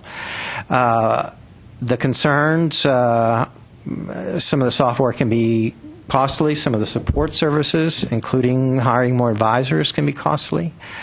But the feedback from community colleges was pervasive on the 30 hours per year, saying, this is just not possible. It's not a realistic goal. Too many of our students have to, work half-time or more, and they just can't do it. So that was the main concern. Yes. Isn't there a difference, though, between the community college and the four-year institutions? I mean, to me, if you're going to a four-year institution to get a degree in civil engineering, you ought to be going full-time unless there's a certain economic circumstance. Yes. But the community college, I mean, it's set up totally differently. Would you not have two different levels? I think it's certainly a reality that we do have two different levels. And part of the reason why students go to community college is simply because it's cheaper and there's more flexibility. So yes, I don't think they'll ever be equated in that regard. And there are two different missions, and so I think that's appropriate. But even then, the faster they can get through in the community college, the more efficient it is. Savings, some of these required money. And then this was difficult for institutions because they realized that the faster they go through, you're going to save by eliminating future space needs. But how do you estimate that? That was very difficult for them. Again, this is a good example, though, of where you might have productivity gains, even though you're spending a little bit more. Yes. You could actually spend more and still drive down the total aggregate cost per degree you produce through these strategies. What you're going to do is you're going to increase your outputs. Exactly. This is the whole key. Yeah. Mm-hmm. And there you're gaining. Again, Cal, were these all in the desirable, or were they in the necessary, your pathway strategies? They were, yes, they were mostly, all desirable, with the caveat about the 15 semester credit hours being unrealistic for community college students. And Fred, I concur with that. All these elements are things that our board has considered and have implemented already. The 30-hour issue is an issue for us as well because of the population we serve, but we're finding that students are getting more and more responsive about taking 15 hours and filing degree plans, and that's affecting that part of it. It's making students take the 30 hours or move to a 30-hour goal. So all of these are pretty valid, and I think that we're in the second year of that implementation. So it does increase your productivity, Charles. It really does. We're getting more students to move from one semester to another, stay with us longer, persevere. And so I think this particular part, the pathways by advising, is something that really, really does increase productivity. Brad, one question. Are any institutions teaching courses to help some of the people that work on Saturday? Are there any Saturday courses? They are. In community colleges, they are. Okay, what about the 4-year There's more and more big of guys? that Because this is space constraint. it's kind of like Cal walking uphill through the snow. Well, we had Saturday classes when I was there. Both ways. I know at one time the University of Houston in recent years was offering Saturday classes at a reduced cost, I think, to students who took the Saturday classes. And they, the MBA program used to be exclusively an executive program, although it was very robust and really a great program. They now have added a daytime program to go with it. But again, because so much of the workforce wanted it to be evening and Saturdays. So. And this didn't make the top 5, but another more recent practice is to have what's called Maymesters or wintermesters, like 1 month periods where you spend an extensive amount of time, still get a 3-hour credit, and that way there's additional opportunities to move through rather than just go to summer school. So those are becoming much more popular too. Cal, I need to encourage you to accelerate without dropping any critical data. I will. The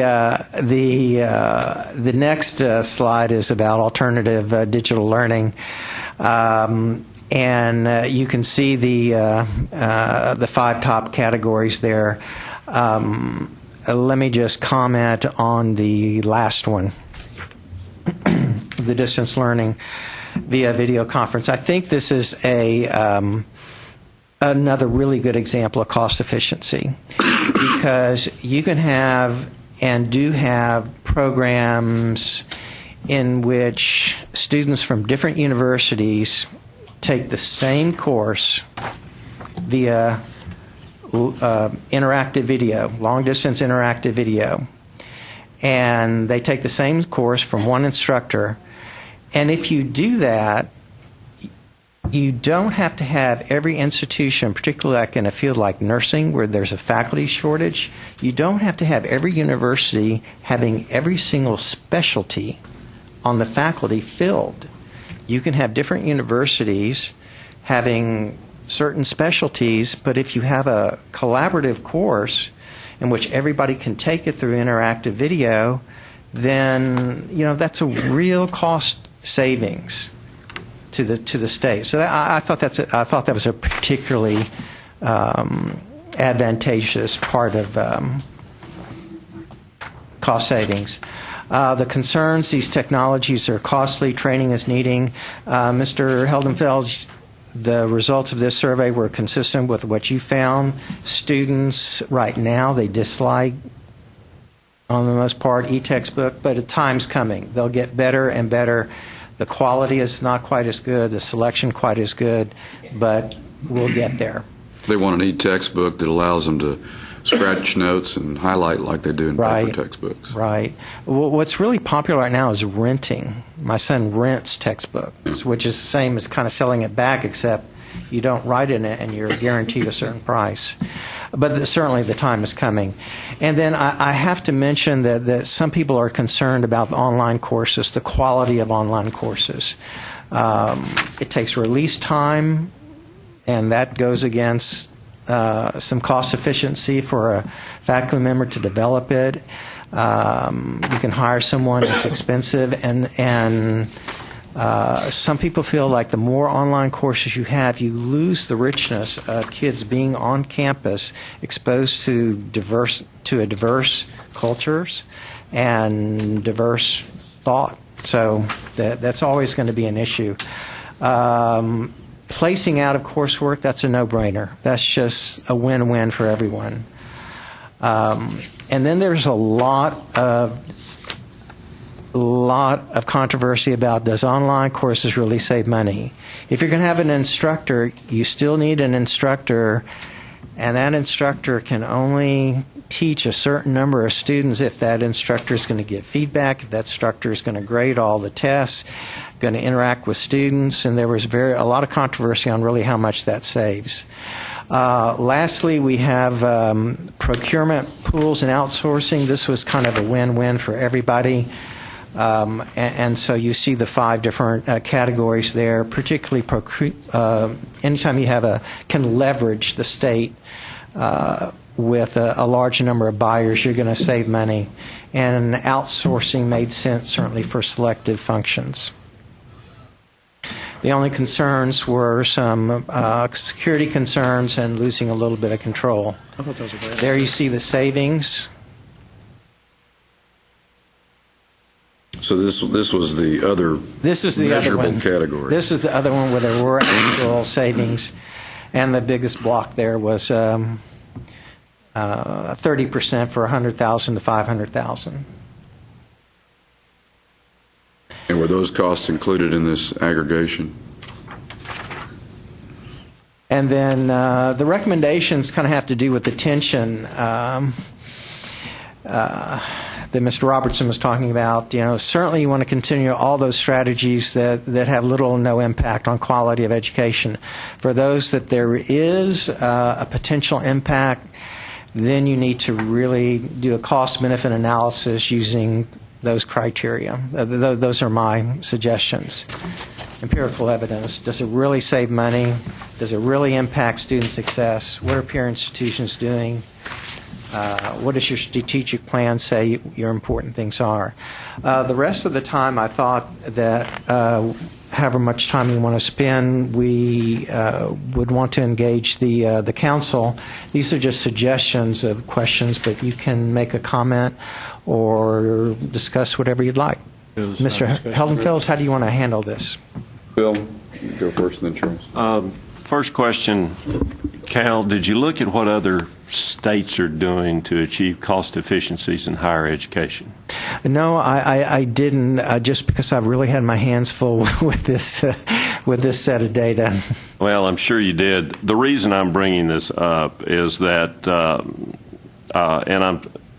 and no offense, Lee, but I'm sorry Guy's not here, Guy Bailey, because they're the only institution in this state right now that was starting, and I imagine it's going away now that Guy's left, that is starting to implement something that started at the University of Houston probably 20 years with Ed Whalen, and it's called Responsibility-Centered Management, and institutions throughout this country are implementing it. I'm not talking about minor institutions, major institutions, University of Florida, University of Michigan, California institutions, all over. Responsibility-centered management, where each college, in effect, not university, college, stands on its own revenue and expenses. And the results have been rather dramatic at these institutions, and the efficiencies these colleges all of a sudden assume when their incentives change, and they have to live on the revenues they generate, because it varies dramatically within these colleges within an institution. And so the reason I'm bringing that up is that that has probably been the most effective means that institutions throughout this country are using to start achieving efficiencies. What you have presented today, because I've been in higher education so long, I've seen a million times. And it's no offense, because you're right on. All these things are going to achieve something. But so much of it, in my opinion, is nibbling around the edges. And there's got to be a bigger bang if you're going to really achieve some efficiencies in higher education. And the resort that most states that are really addressing this throughout the country are doing, they're going to this concept that was developed by the man from the University of Houston, but rather remarkably, nobody in the state of Texas is adopting it, because it's so difficult, because it's asking faculty and deans to make very hard decisions. But once it's adopted by an institution, it's remarkable what they come up with, and the savings they achieve, and the productivity that all of a sudden is achieved. So, until, I'm going to say it in my opinion, until the state of Texas decides that, well, maybe this is something we better take seriously, I think it's going to be a difficult thing for us to do. that Ed gave me, because he was, the CFO or whatever his exalted title was at that point. But the University of Houston really had to do different things than other institutions, because it didn't have as much money as some of the others. But the University of Houston never really adopted it either. I mean, Ed wrote a book on it, and it's everywhere else in the country now. And I know I've given the coordinating board some information on this, And when I say major institutions, I'm talking about the flagship institutions in these states are adopting this because they know they've kind of thrown up their hands and says we've got to come up with something that truly incentivizes. Just like Charles has said, if you're focused on the outcomes, you really need to give like a regular business, because really these are big businesses. They should be lean thinking, and everybody in the country is talking about it, but we need to do it. And it won't be just this time, this particular thing, these particular metrics. It just, you need to do it day in and day out, and for the next. Beth, that's never quit. The key. What y'all are talking about is an object lesson in the fact that this is not a one-time initiative aimed at cost efficiencies. This is, and this is really the second mission of the two-part mission that this council has. How do we create a sustainable culture of lean continuous improvement on our campuses, because they're the ones that need to figure it out and need to sustain it for decades, not just this year and next year or the next 3 years. I think when you start tying the funding to the outputs rather than the inputs we've done all this time, you're then going to make these colleges more creative, particularly if there's is it going to be a relative cap on the amount of money the state of Texas is I going to can give? tell you for sure in Houston there has been a dramatic change when the coordinating board started talking about doing the outcomes and paying you for courses that were completed rather than taken. I mean, even in University of Houston downtown, they've changed dramatically since then. They have 14,000 now. They've increased dramatically. And they now have metrics. They used to be an open admission. But because of the outcomes, I mean, they had to change what their whole thought process was because they wanted to be ready for it. And, I mean, I think that's probably a good lesson to know. We need to move to our next presentation, but these are very thoughtful questions. They're the questions this council needs to consider in our small group as we talk about how we identify the metric. The next presentation, Phil, we have asked Lee to Lee, come on up. You're on along. Ginger, you're on the next panel too. Oh. At least that's what Mary told me, and she runs the show. So, and I think Susan may be joining y'all, but that's the cost efficiency productivity research we're doing on what should a degree cost. And here we have challenged ourselves to look at what other states and what other countries are doing, and it's a work in progress, but we're going to hear from where we are on the research currently. This should be in your right-hand side of your books. And I'm going to talk just briefly before Lee gets started. And you had an hour, and it's now half an hour. And I will take about 1 minute and then turn it over to Lee. And I'm just going to talk about what we talked about as alignment in the 8th grade cohort and how that happens. We have the information broken out, obviously, by gender and ethnicity statewide and how we can get there. The reason we selected that as one of the major areas for alignment was because it, and David already talked about this briefly, is that it does go all the way through the K-12 into the community colleges, in higher ed, and on out at the end. And so that's one of the reasons we had selected that. We have the information, we can look at it when we get further down the process by disaggregating it by economically disadvantaged, non-economically, ethnicity, and gender. So that's all I wanted to talk about on that, unless somebody has questions. In which case, I will turn it over to Lee now.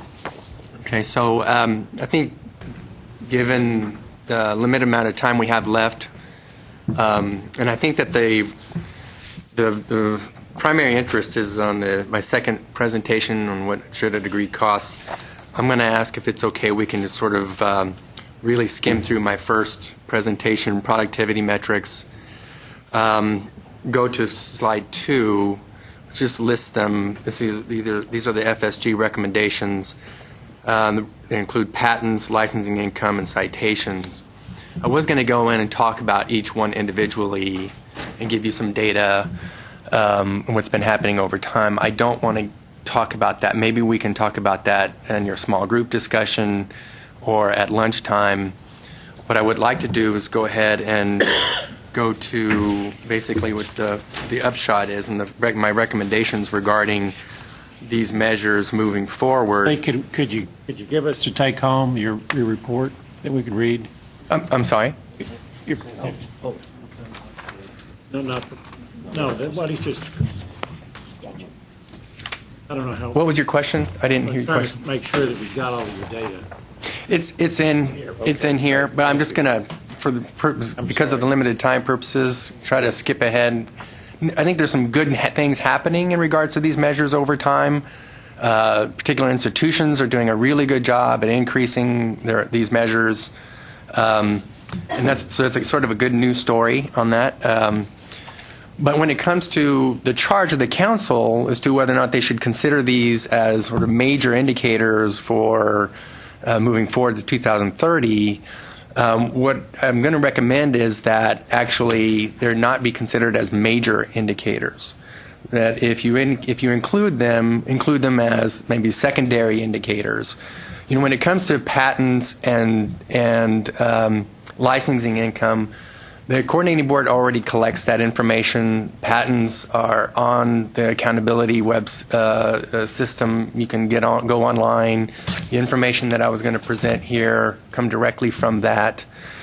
Licensing income comes from a report that's collected, and I just put that information all together in a longitudinal perspective. So that information is already being collected.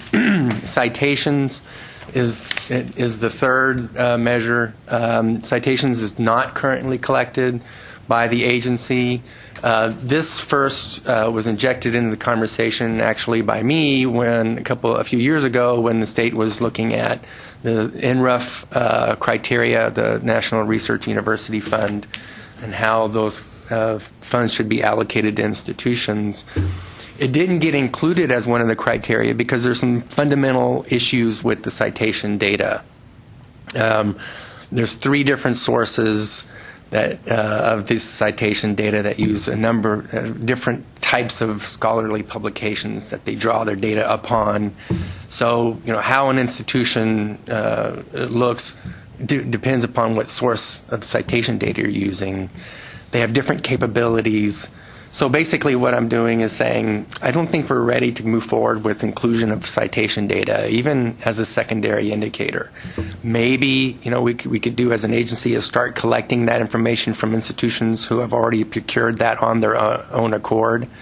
The research institutions and many of the emerging research institutions already collect that data and use that internally.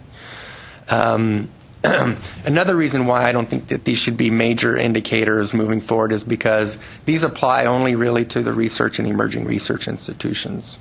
It's not all institutions statewide, right? And that's really borne out by the data. For example, in the licensing income, the UT, the flagships are the ones that really traditionally have dominated that measure up until very recently, and you have these emerging research institutions that they're showing dramatic gains in their licensing income. David mentioned U of H. U of H doubled from 4.4 to 8.8 million in 1 year. I think they're approaching the Texas A&M in regards to licensing income. So that's basically my final recommendation is. We could continue, the path of least resistance is to continue to collect patent and licensing data. Let's not collect citation data. And if you're going down the path of maybe less is more, you might consider not collecting the patent information because licensing income is sort of where the rubber meets the road, and maybe we're probably more interested in that than we are the actual patent information. You got a little political problem. So I think you need to collect the patent data, my opinion, and the licensing income, because it's a question that's asked by the legislature. The governor has beat us all up about it. It goes along the line of what are we getting for our money, and I think having that data there enables us to build a better case for research dollars.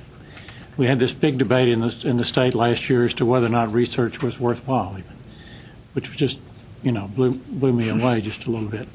But that beginning to collect that kind of data is there, and it would be nice. I don't know how you do it totally, but it would be nice to understand that if you've got a medical school and you're producing an idea for new medicine, we'll say, there's some licensing fee coming from the producing it, but it would be nicer and would have a bigger impact on Texas if Texas had an industry that produced chemicals, produced pills, produced medicines. We don't really have that. Mm-hmm.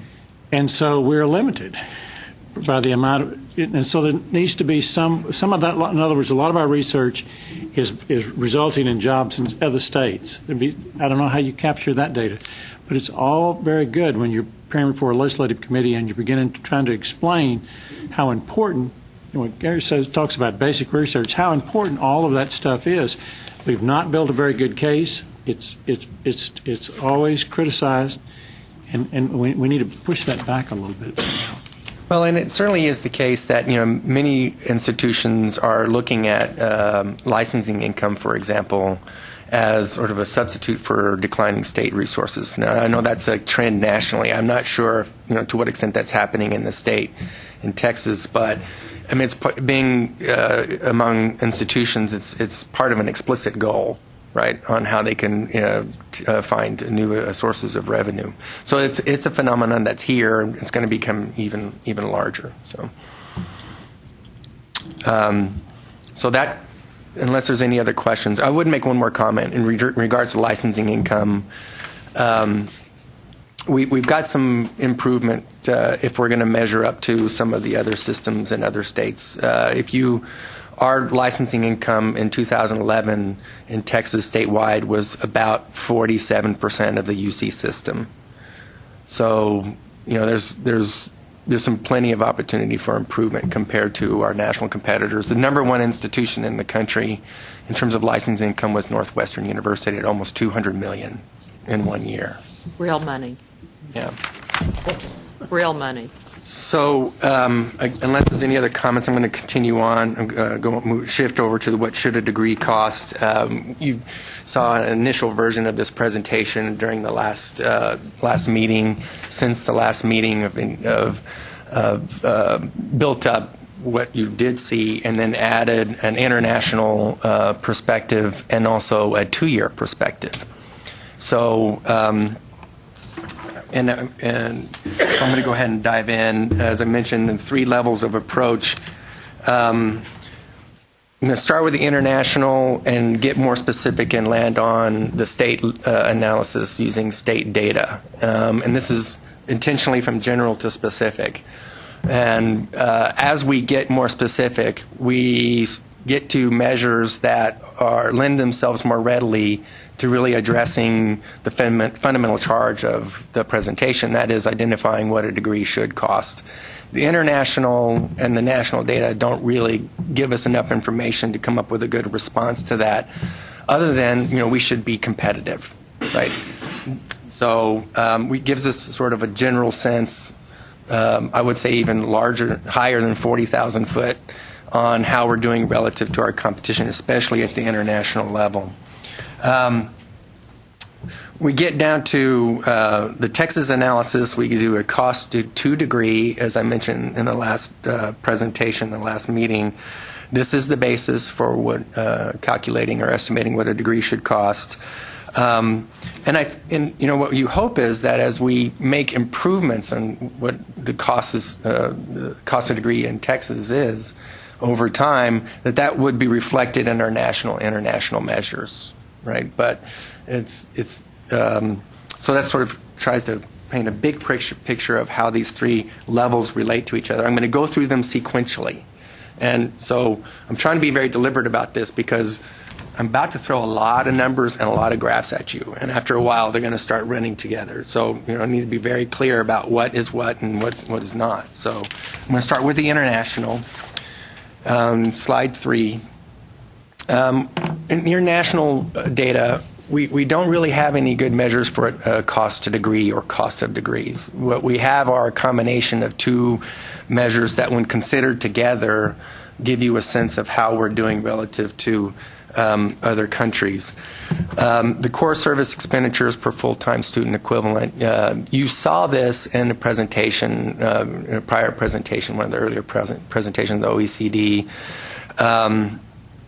And, this is one of the things that was not discussed in that presentation is, when you're looking at this figure for Texas and comparing that to the OECD data for other countries, we've got a little bit of an apples and oranges problem. The data we have for Texas is for Texas public institutions. The data you saw from the OECD includes public and private institutions, right? So, this is one of the inherent issues when you're looking at this scale. So you got to keep that in mind. The attainment rate of 25 to 34-year-olds is the other measure, and that's attainment as associates or higher. And I chose the 25 to 34-year-olds because that's the age group that most closely relates to the actual public higher ed system, number one. Number two, that's the future of the workforce. So, that could easily be 25 to 64-year-olds. So I think that's a potential issue of discussion in the small groups. And I'm going to recommend you look at percent change from percent change. Not the actual levels. And we've got data available from 2005 to 2009. We don't have the updated 2010 figures yet that would allow us to do the 2010 analysis, but on, I believe it's core service expenditures. But the reason why I'm looking at percent change is because, to the extent that there are differences, there's apples and oranges differences, if assume that those apples are still apples over time and the oranges are still oranges over time, you sort of subtract those differences out. So it makes more sense to take a look at changes over time. The measures that we're looking at, the attainment rate of 25 to 34-year-olds, is difficult to relate to Texas public higher ed because, as I mentioned earlier, we've got, in the discussion earlier, we've got quite a few folks in Texas who were educated elsewhere and came here. But I think it's nonetheless useful to see, just from a state perspective, on how well we're comparing to our competition countries in regards to expenditures per student and overall state of human capital production as captured by attainment rate. And the attainment rate data comes from census data.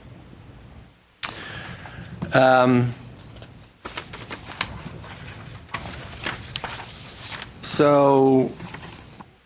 me see. So on this chart, Lee, what jumps out is that are Australia and the UK.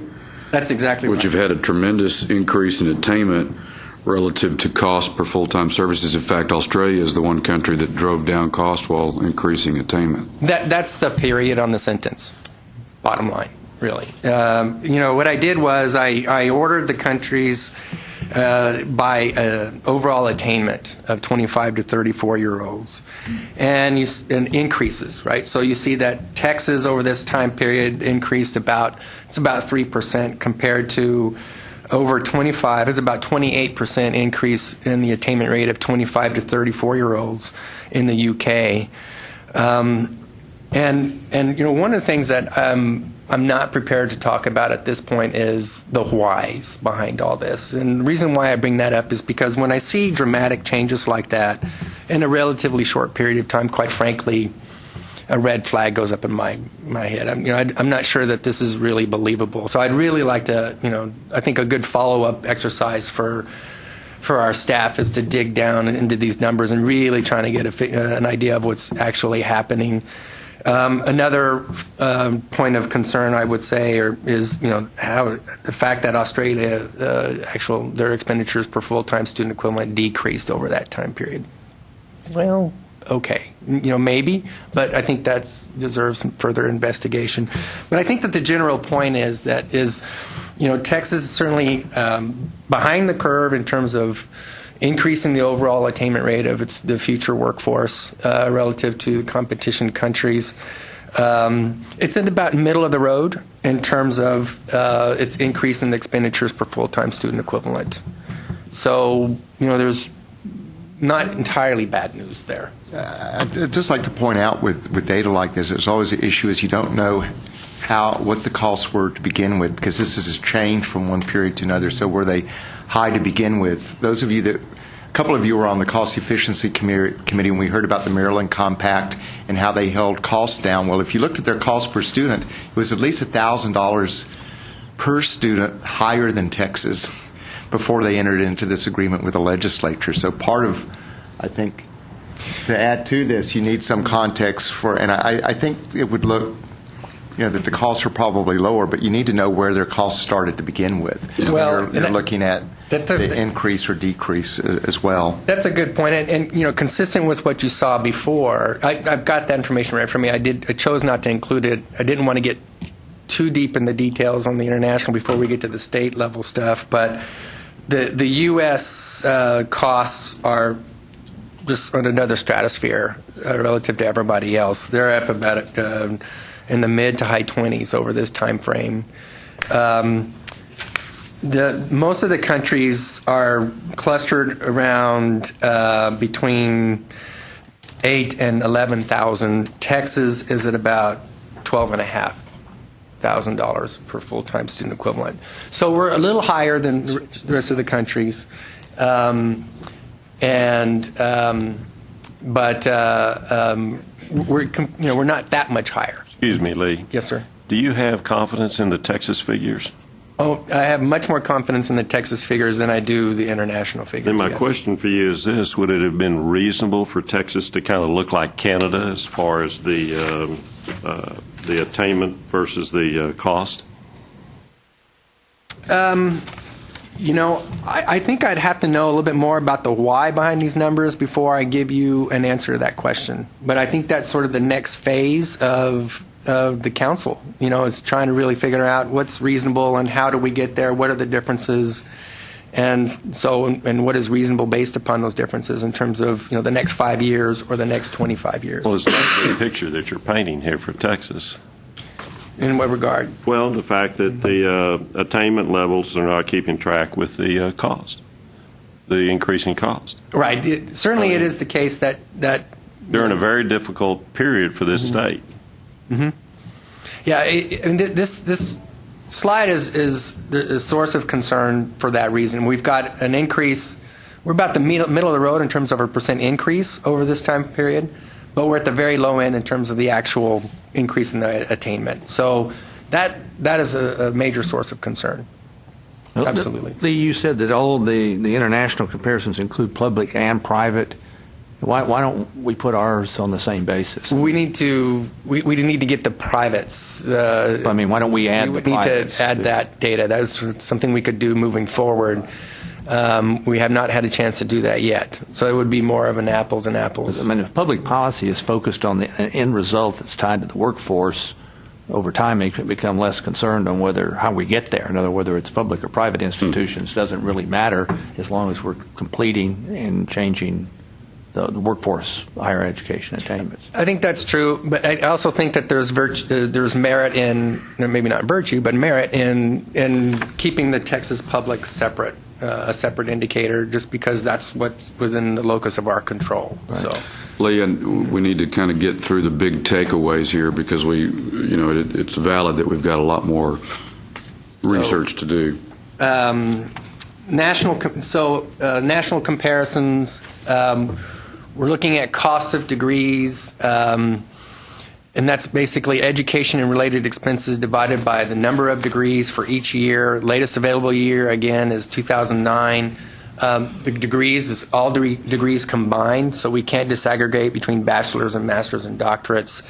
And I'm grouping Texas institutions into regional, emerging research, and research, and basically collapsing comprehensive master's and doctoral into regional institutions and comparing them to their peers nationally. Sources of funds, we can disaggregate by a source of fund. So moving on. Cost of degrees for regional institutions in Texas versus their peers. As you see, the Texas institutions are consistently lower than their peers nationally. They start off at about $7,000 lower and get to about $10,000 lower by 2009. In addition, you've got about in 2009 the student shares were about the same in terms of percentages, but the actual amount the Texas students paid was about $4,000 less than their peers, than the students in their peer institutions. So the regional institutions compare favorably to their peers. Moving on to the emerging research institutions, we've got an encouraging trend here in that we've started off at about $5,000 or $6,000 different in 2004, and now we're well over $10,000 less expensive than the peers from emerging research institutions. So that's an encouraging trend. But you will notice that in 2009, the student share in Texas research, emerging research institutions was substantially higher than their peers, 68% versus their peers who paid 48%.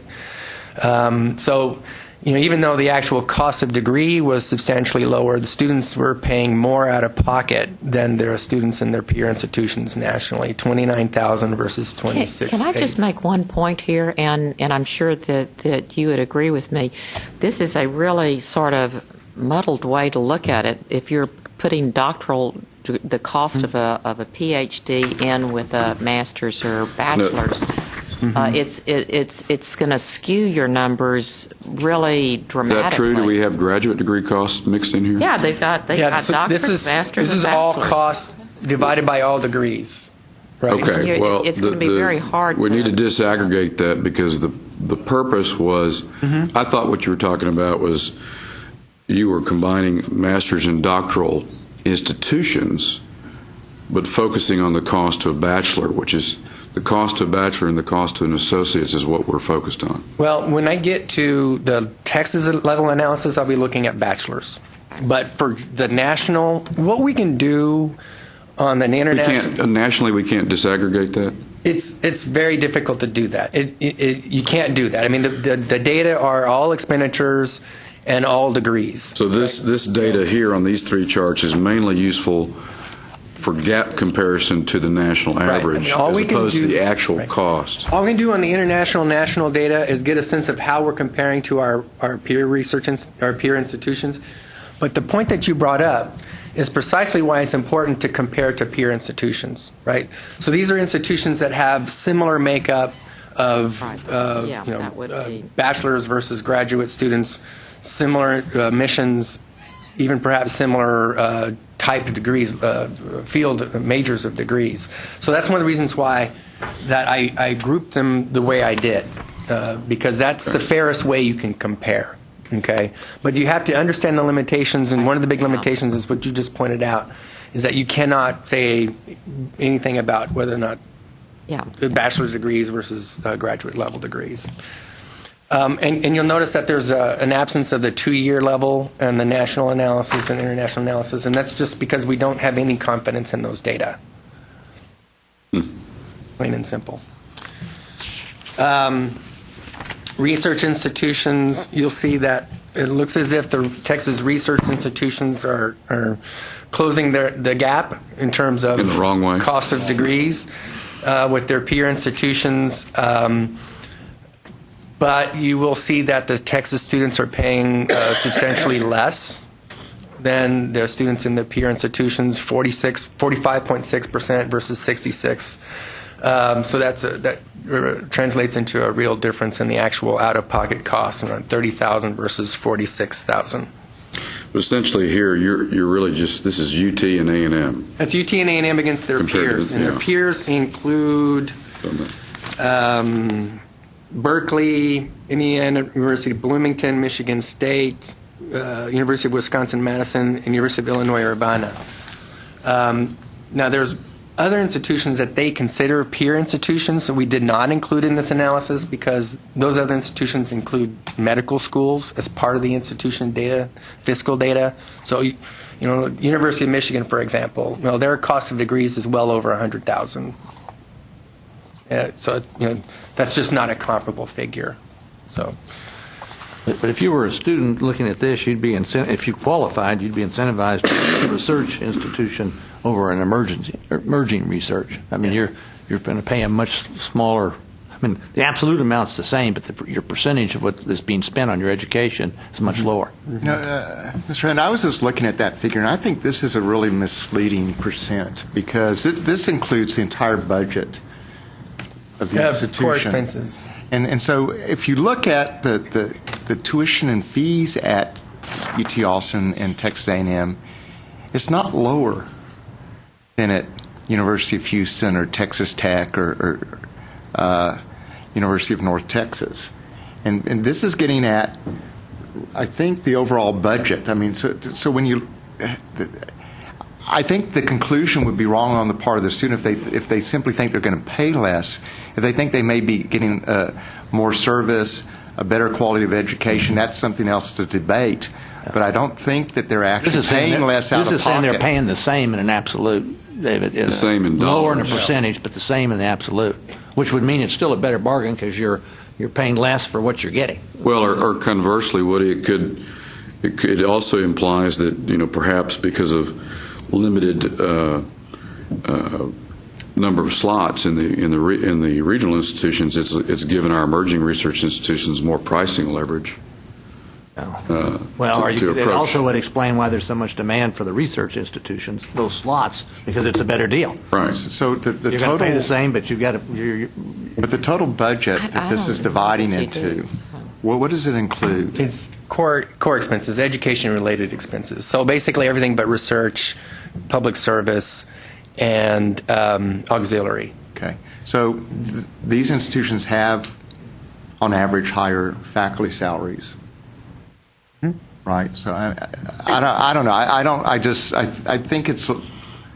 One could argue what you just did, but I think it's a potentially misleading I think this number is a very hard thing for the student share to use to really make any bold decision one way or the other. No, I think the main information again is just the gap between Texas and nation. But please, we've got to bear in mind this is the beginning of research that apparently not many people are doing, and so. It's a little like sausage making, but we've got to start down this path.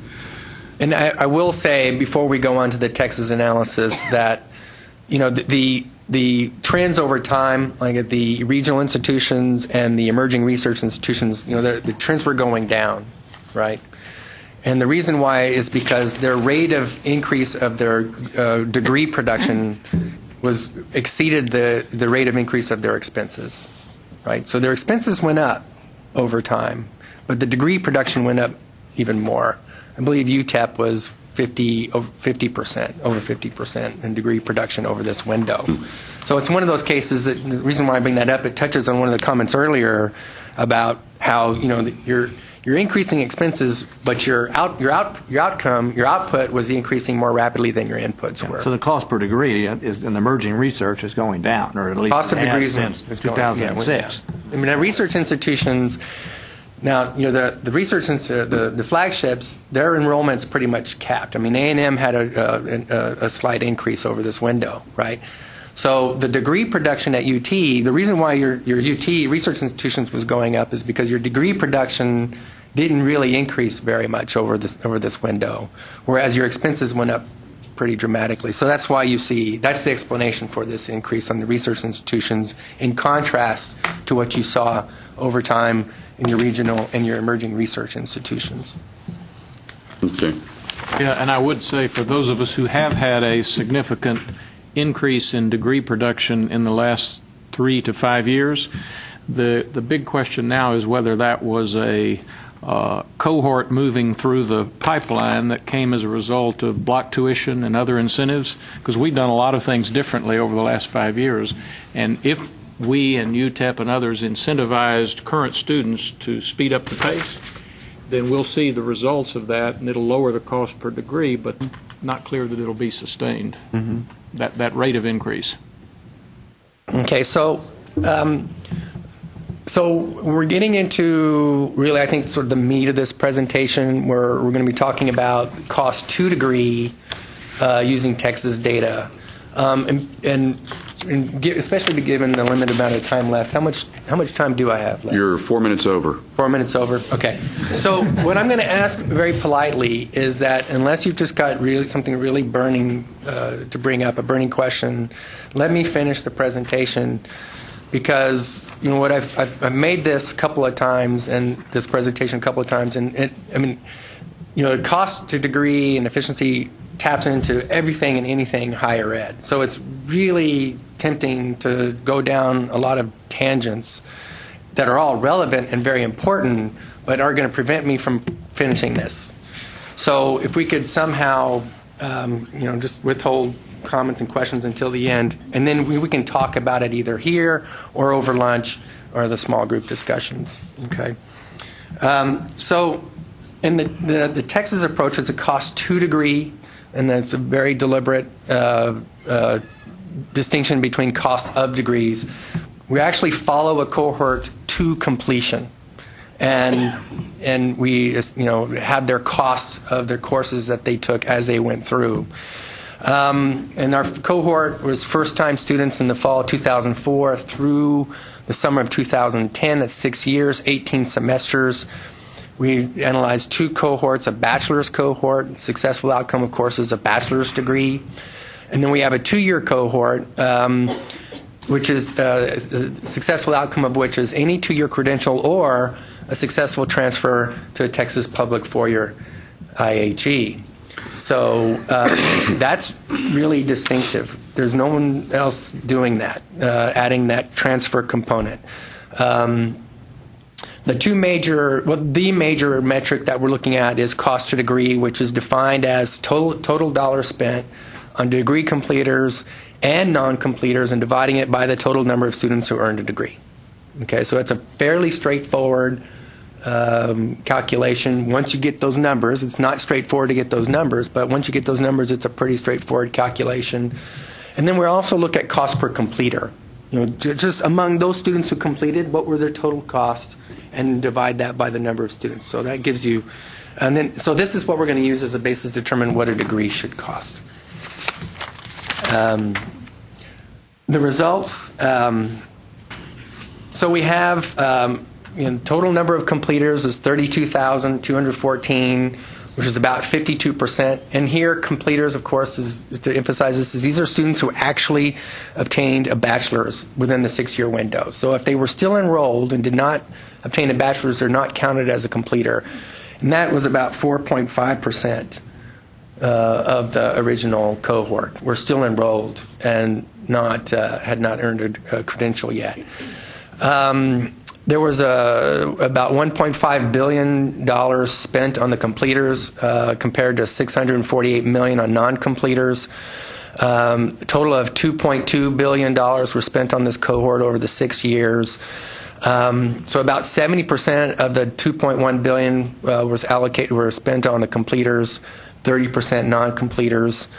The cost per completer was about $47.6. And the cost to degree was $67.8. The difference there is the difference due to non-completion, right?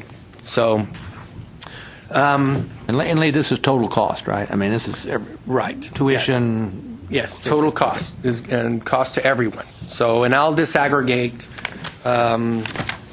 when I talk about what a degree should cost. I'll disaggregate to cost to student, state, and other. So going to the next page, start to talk about how we're going to use this analysis as a benchmark to identify changes to cost to degree. At the bottom of the slide, you've got, as Cal was talking before and what you've heard of before, you've got a number of different things that institutions in the state can do that are designed to increase efficiency. And so what we do is we look at how those practical measures change the primary drivers of cost to degree, which of course is the non-completion rate, which we've already touched on, changes in semester credit hours to degree. If you decrease the semester credit hours to degree, you're going to increase productivity, and changes to cost per semester credit hour. right? And so we've developed a mathematical relationship that allows us to look at what happens when you change these values on these drivers and how that changes the cost of degree. And it's that relationship that we're using as a basis to determine what a degree should cost. An example of how the drivers actually affect the cost of degree, we've already talked about the non-completion rate, semester credit hours to degree. If you reduce the number of the average semester credit hours to degree by 12 for the same cohort, we would have saved $148 million. If you had the cost per semester credit hour from 2006 to 2010 increased 15%.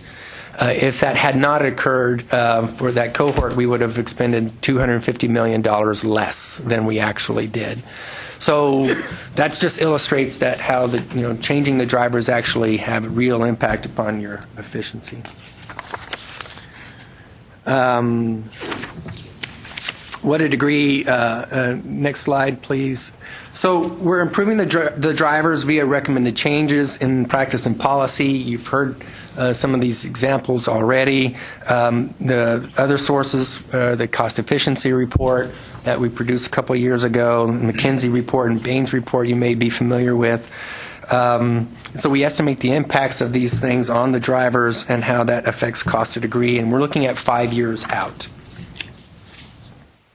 The specific recommendations that we looked at, so what I'm doing in the 4-year degree is trying to come up with sort of boundaries, and I'm calling a conservative boundary and an aggressive boundary. And the source for my conservative boundary is the actual recommendation from the cost efficiency report to reduce cost of degree by 10%. The ambitious boundary is based upon the strategies that you see here, which are part of the cost efficiency report. And so we implement performance-based funding, semester credit hours to degree at 135. The commissioners talked about this, trying to build in some sort of incentive for students to complete their degree plan within 135 semester credit hours, incentives perhaps targeted at not just the student but also the institution. And I think that's a particularly relevant recommendation because 48% of the completers in this cohort that we analyzed from 2004 to 2010 had semester credit hours over 135. That's just completers.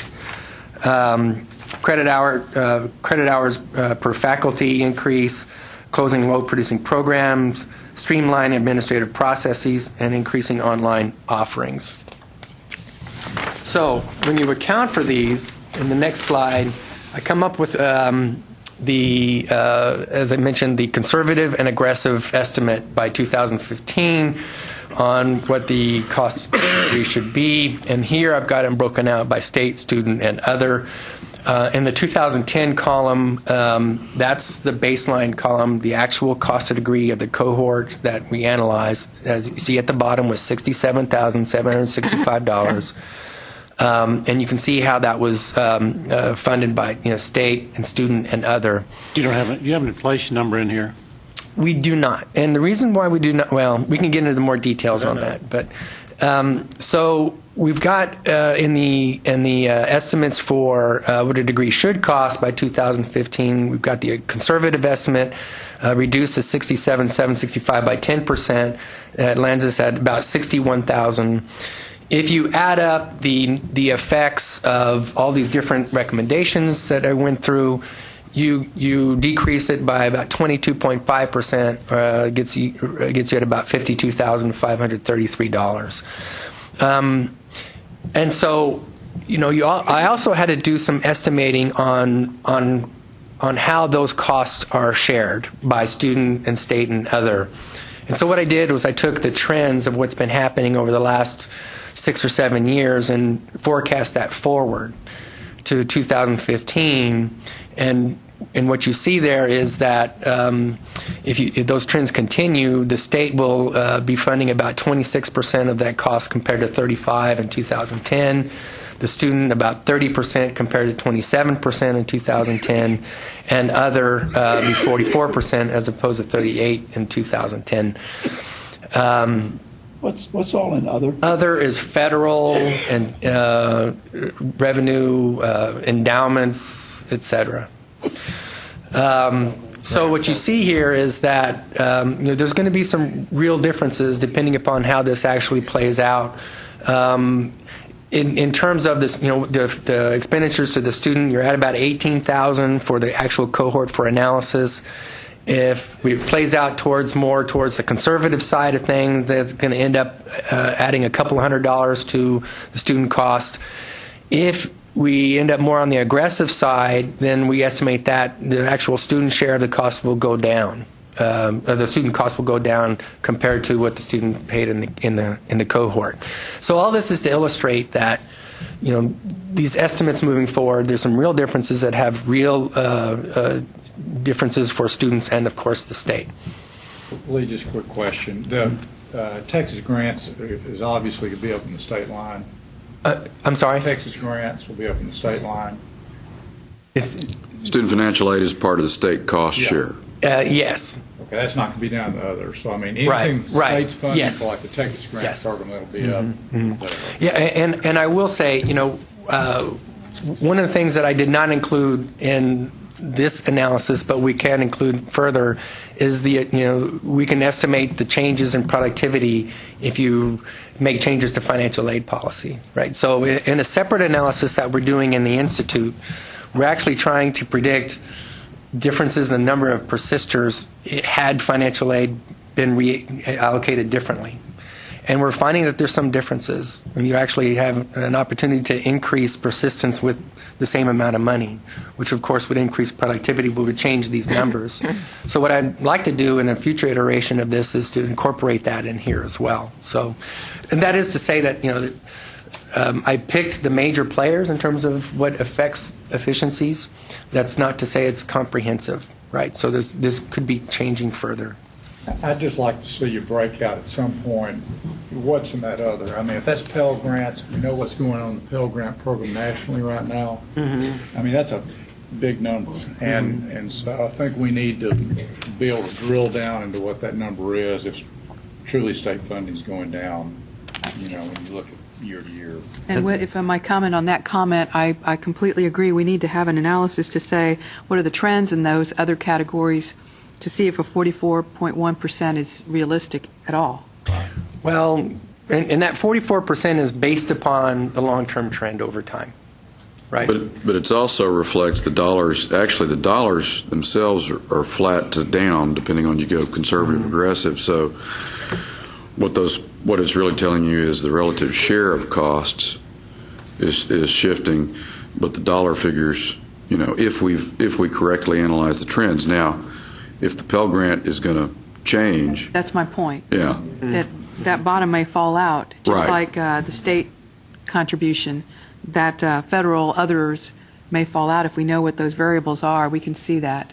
But where do the loans fit? Student loans, are they part of the student's portion of it, or are they part of the other? Well, that would be part of the other. Oh, there you go. That's what it is. I'd have to ask that question. I believe it goes into the student. I'm sorry, yes. Okay, well. It'd have to be because it's covering their cost. Which one of these is the residual? In other words, do you end up making certain assumptions for, say, state and other, and the student ends up being the residual payer? Or, in other words, you get to the $60,000 under your conservative, under certain assumptions, and then worked on how that's going to be shared? Well, the way the data are set up on a statewide basis, we have a pretty good idea of, of the total funds in higher ed, the proportion that was funded by state, student, and other. And they add up to 100. Mm-hmm. And so you just basically come up with the total cost of degree and then use those percentages to disaggregate into the categories. I mean, like the significant drop here at the state level is a function of more students, obviously, but also expected to have lower level of expenditure. If appropriations continue along the path that they've been continuing in the past. You just projected that forward. And then divided by a higher student count to get to that number. Mm-hmm. Higher graduation. And then okay. And so the student ends up being what you find is the last. I mean, the other is driven by certain assumptions on charitable transfers, Pell Grants, et cetera. And then you end up, the student ends up being the residual. In other words, you made an assumption how you got to state, you made an assumption how you got to other, and Well, what's left. the other was the actual residual. Oh, right. The other was the actual residual. Let me suggest that we give Lee about 60 seconds to walk us through the four community college slides, and then Lee's not going anywhere. We'll have 10 minutes to grab a sandwich and salad and ask him questions. So we did the same thing for community colleges, and let me skip that slide. And basically what you see here are the results on what the cost of degree was for community colleges. And the first set of bars is when you just consider the 2-year credential as a successful outcome. And you see that the cost to degree is well over $35,000. There was about 10,419 2-year credentials in this cohort. Now, when you add successful transfers to the equation as an outcome, which is substantial, and 8,000 additional successes compared to just the 10,419 credentials, that understandably decreases your cost to degree substantially to about 21,000.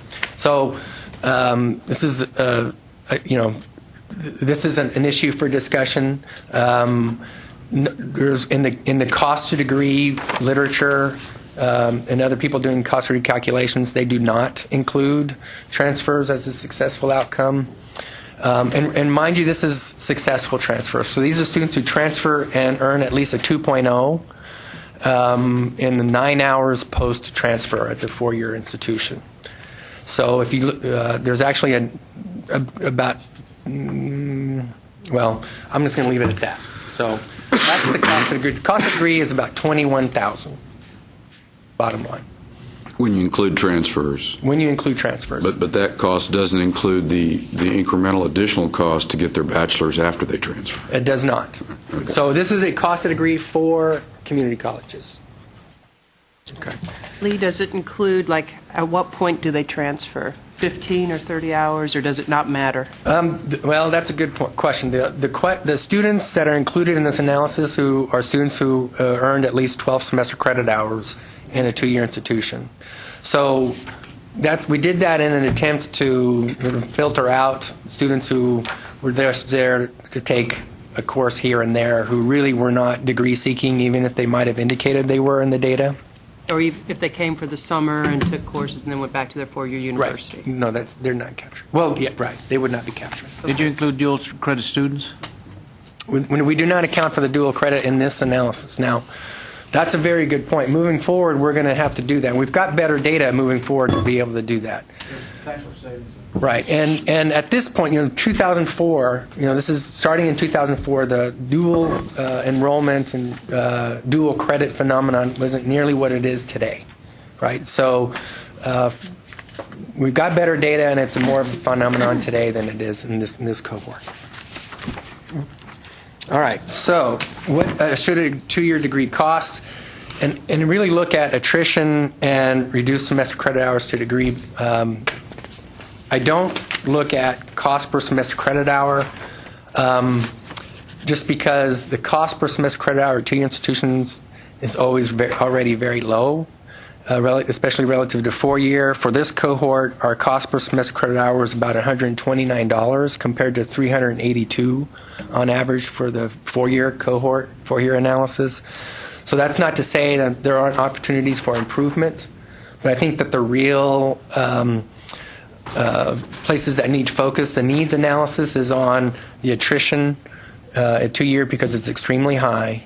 70% of the funds in our analysis, even when you account for successful transfer, were spent on students who do not complete. So when it comes to the 2-year analysis, what should a 2-year Texas degree cost? We're at in the 2010 analysis, we're at $21,391. If you decrease attrition and semester credit hours to degree by 10%, it results in a reduction to about $17,683 or 17.3%. And again, if you, I've got the other broken out in a little bit more detail here than I did with the 4-year analysis. But what you see is that if the federal share continues to increase as it has in the last few years, it's going to go from 19% to 27%. That's a substantial increase. So that concludes my analysis. I could go into more detail, but unless there's other questions, that concludes my presentation. Well, if you'll hang around, there may be individual members who have questions for you, but appreciate the research. It's one of those deals where obviously more research shows we've got yet more work to do. It's Good thing you gave this thing a 3-year window. Yeah. Oh, we're not. Did I not tell you we're not finishing this today? I'm thinking about the presentation tomorrow. So, Fred, what might be interesting for y'all is to get him to do this same chart for you for the 2-year degrees. This is really the results of the Texas Bachelor's Analysis. To do that with the community colleges and stuff, that you have the completers and the non-completers with the actual numbers, because that probably would be very interesting to look at. I mean, not more the percent of money spent in those 3 big buckets. Right. I got that. I'm sure you have that. And so we can talk about. That's a good point, Beth. Yeah, I mean, for really future presentation, that would be helpful. Okay. Let's grab our lunches. It's 5 till 12. Let's plan on trying to reconvene at 12:15, or I guess start our small groups at 12:15.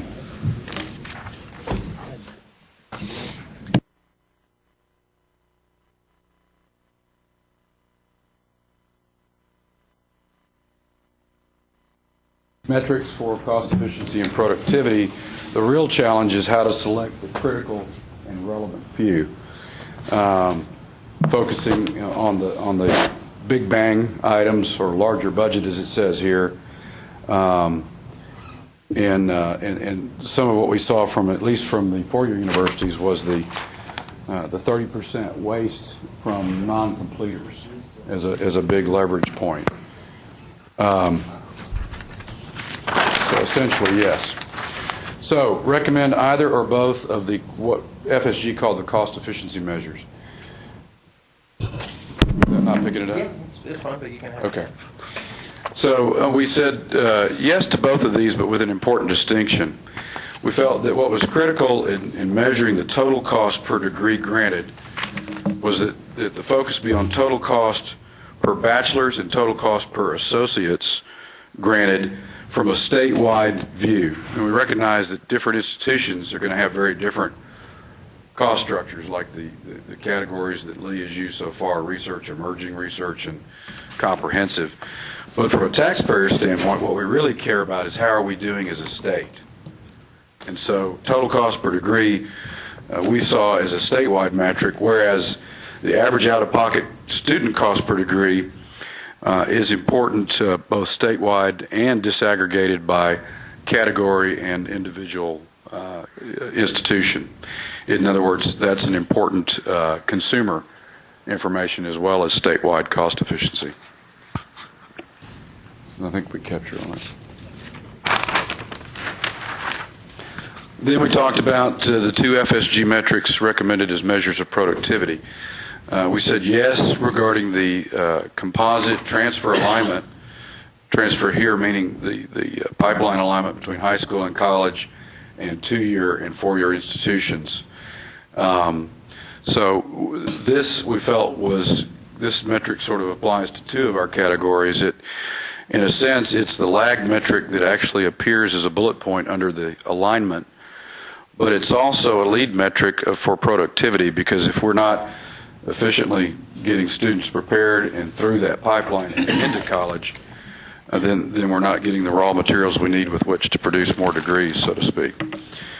On number of citations, patents, and or licensing income, all of those things are currently being measured, but we said that's not really, as far as a statewide long-range plan, the focus, and rather what's relevant, we felt, was the percent growth statewide in alternative funding revenue, both the growth in dollars and the growth in the share of degree cost or higher education total budget. So that's more of like, let's aggregate all those, for lack of a better term, where you know, saying alternative funding revenue. We weren't interested in a number of citations and magazines. Right.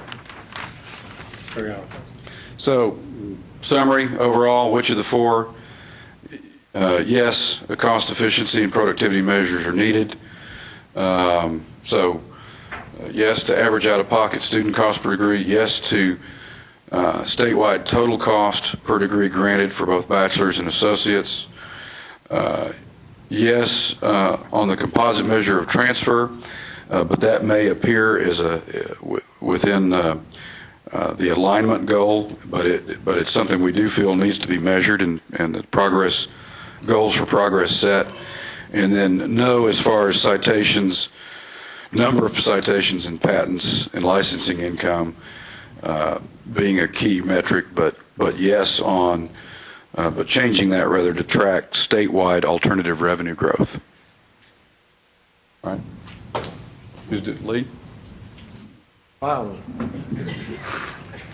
was asked to sit up here. I'll sit up here while Lee does this also. You want to go next? No, I'm no. Well, I got outvoted twice. Once when we were picking spokespeople, and then once on this very first page, because I facetiously tried to persuade my colleagues to answer no, should we collect these measures. But here's why I said that. Unlike student success, where the number of degrees we're awarding statewide means something in the aggregate, means something at a very high level, I'm concerned that any one or two measures we pull out of context and say this is a meaningful measure of productivity or efficiency is going to be hard to make valuable. Now, if you disaggregate the data, and we had a lot of talk about disaggregating, they can all become really, really meaningful. Costs by discipline compared to peers matters a lot. Cross-subsidy between disciplines within an institution matters a lot. But I'm just concerned, I'm sort of on record over recent years of objecting to the collecting of data for data's sake. And I know it's an easy thing to do, but I raised a feeble objection, but I got outvoted. So yeah, we recommend that we collect these. But we did spend a lot of time talking about how limiting and of limited value an average out-of-pocket student cost is as a number. Even if you break it out bachelor's, master's, and doctoral, it's important to know that for the 20% of your graduates who pay the most, what do they pay? For the 20% of your graduates who pay the least, what do they pay? It's a drastic difference. So the families that are eligible for Pell Grant and Texas Grant and others go through the institution with one level of burden, and your middle-class students will have an entirely different one. So I heard Renew Couture give a presentation. I want to make sure I give credit to her. Is Laura still here? Renew said recently that they had gone and analyzed how many of their graduates at the University of Houston are graduating with less than $10,000 total, all in, out of pocket, for their degree, since the governor's made this issue of a $10,000 degree. And it's not the sort of thing we normally would measure.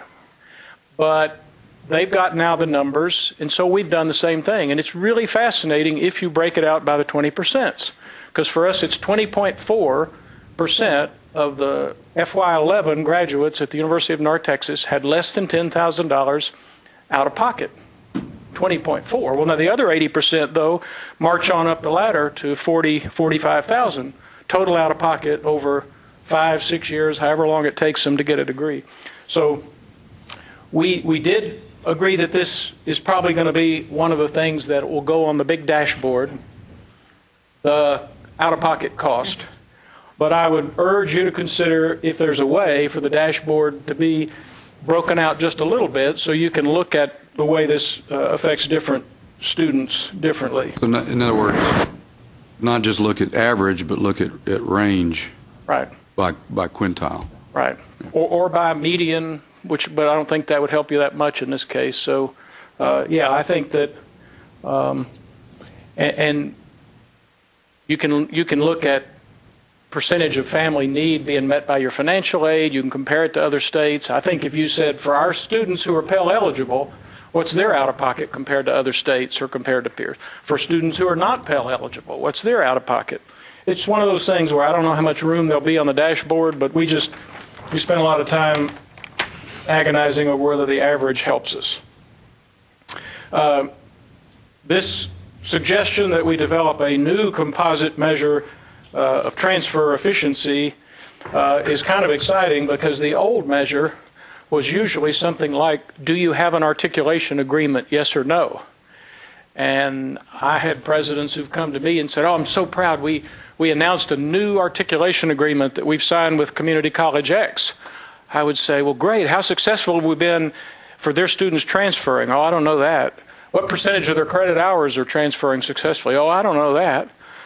So having the agreements isn't very helpful unless we get a comprehensive measure that measures the leaks at every stage of the pipeline. And it sounds like, if I heard David correctly, that's the goal, to actually have a more comprehensive composite measure of the efficiency. I think we agreed here that any measure of income generated is at this point a secondary consideration for most institutions.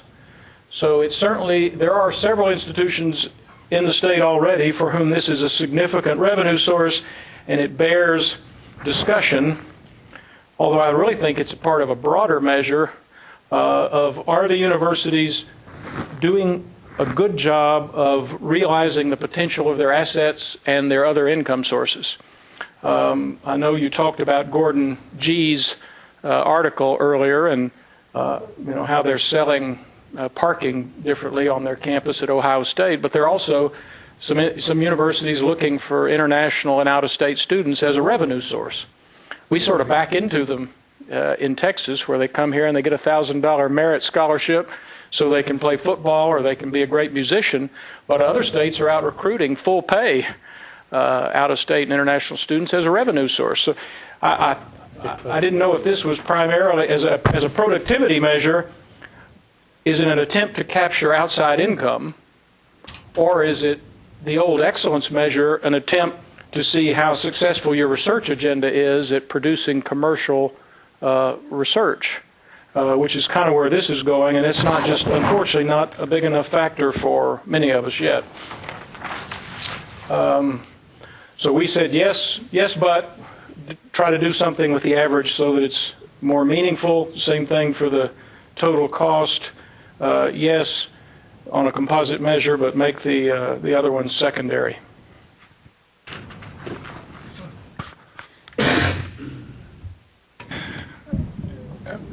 I don't think we're going to have a lot. All our recommendations basically mirror the first two groups. Just a couple of, I guess, outline comments as we went through here. When we started looking at cost efficiency, we agreed with the average out-of-pocket student cost per degree. The thing that was interesting, though, and Lee, we didn't have time to do this, but if you went back and you looked at that chart that Lee did that were for the four-year degrees, and where you had two scenarios. The second scenario was aggressive actions. The first one was a couple of actions.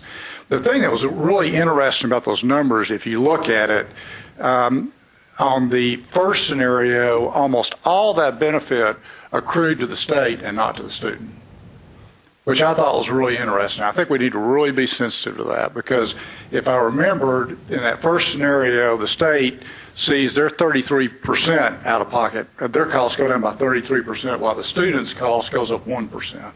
And I think that is going to be something that is such a headline issue today. We've got to focus on how we bring the out-of-pocket student costs. So we were not quite sure what drove that, okay? But we said we need to be sensitive to not just focusing on that as a point of cost efficiency, but if we're going to drive the cost down, how is that distributed equally among those three different participants? And the last one is, as Elaine said, we may not have a choice if we have the continued pressure on the Pell Grants. Total cost per degree granted, we agreed on that. I think what we said. Phil had asked, as we do that, should we drill down and should we even differentiate between different types of degrees, which may then drive up to a total degree cost, recognizing there's going to be different costs associated with each of those disciplines.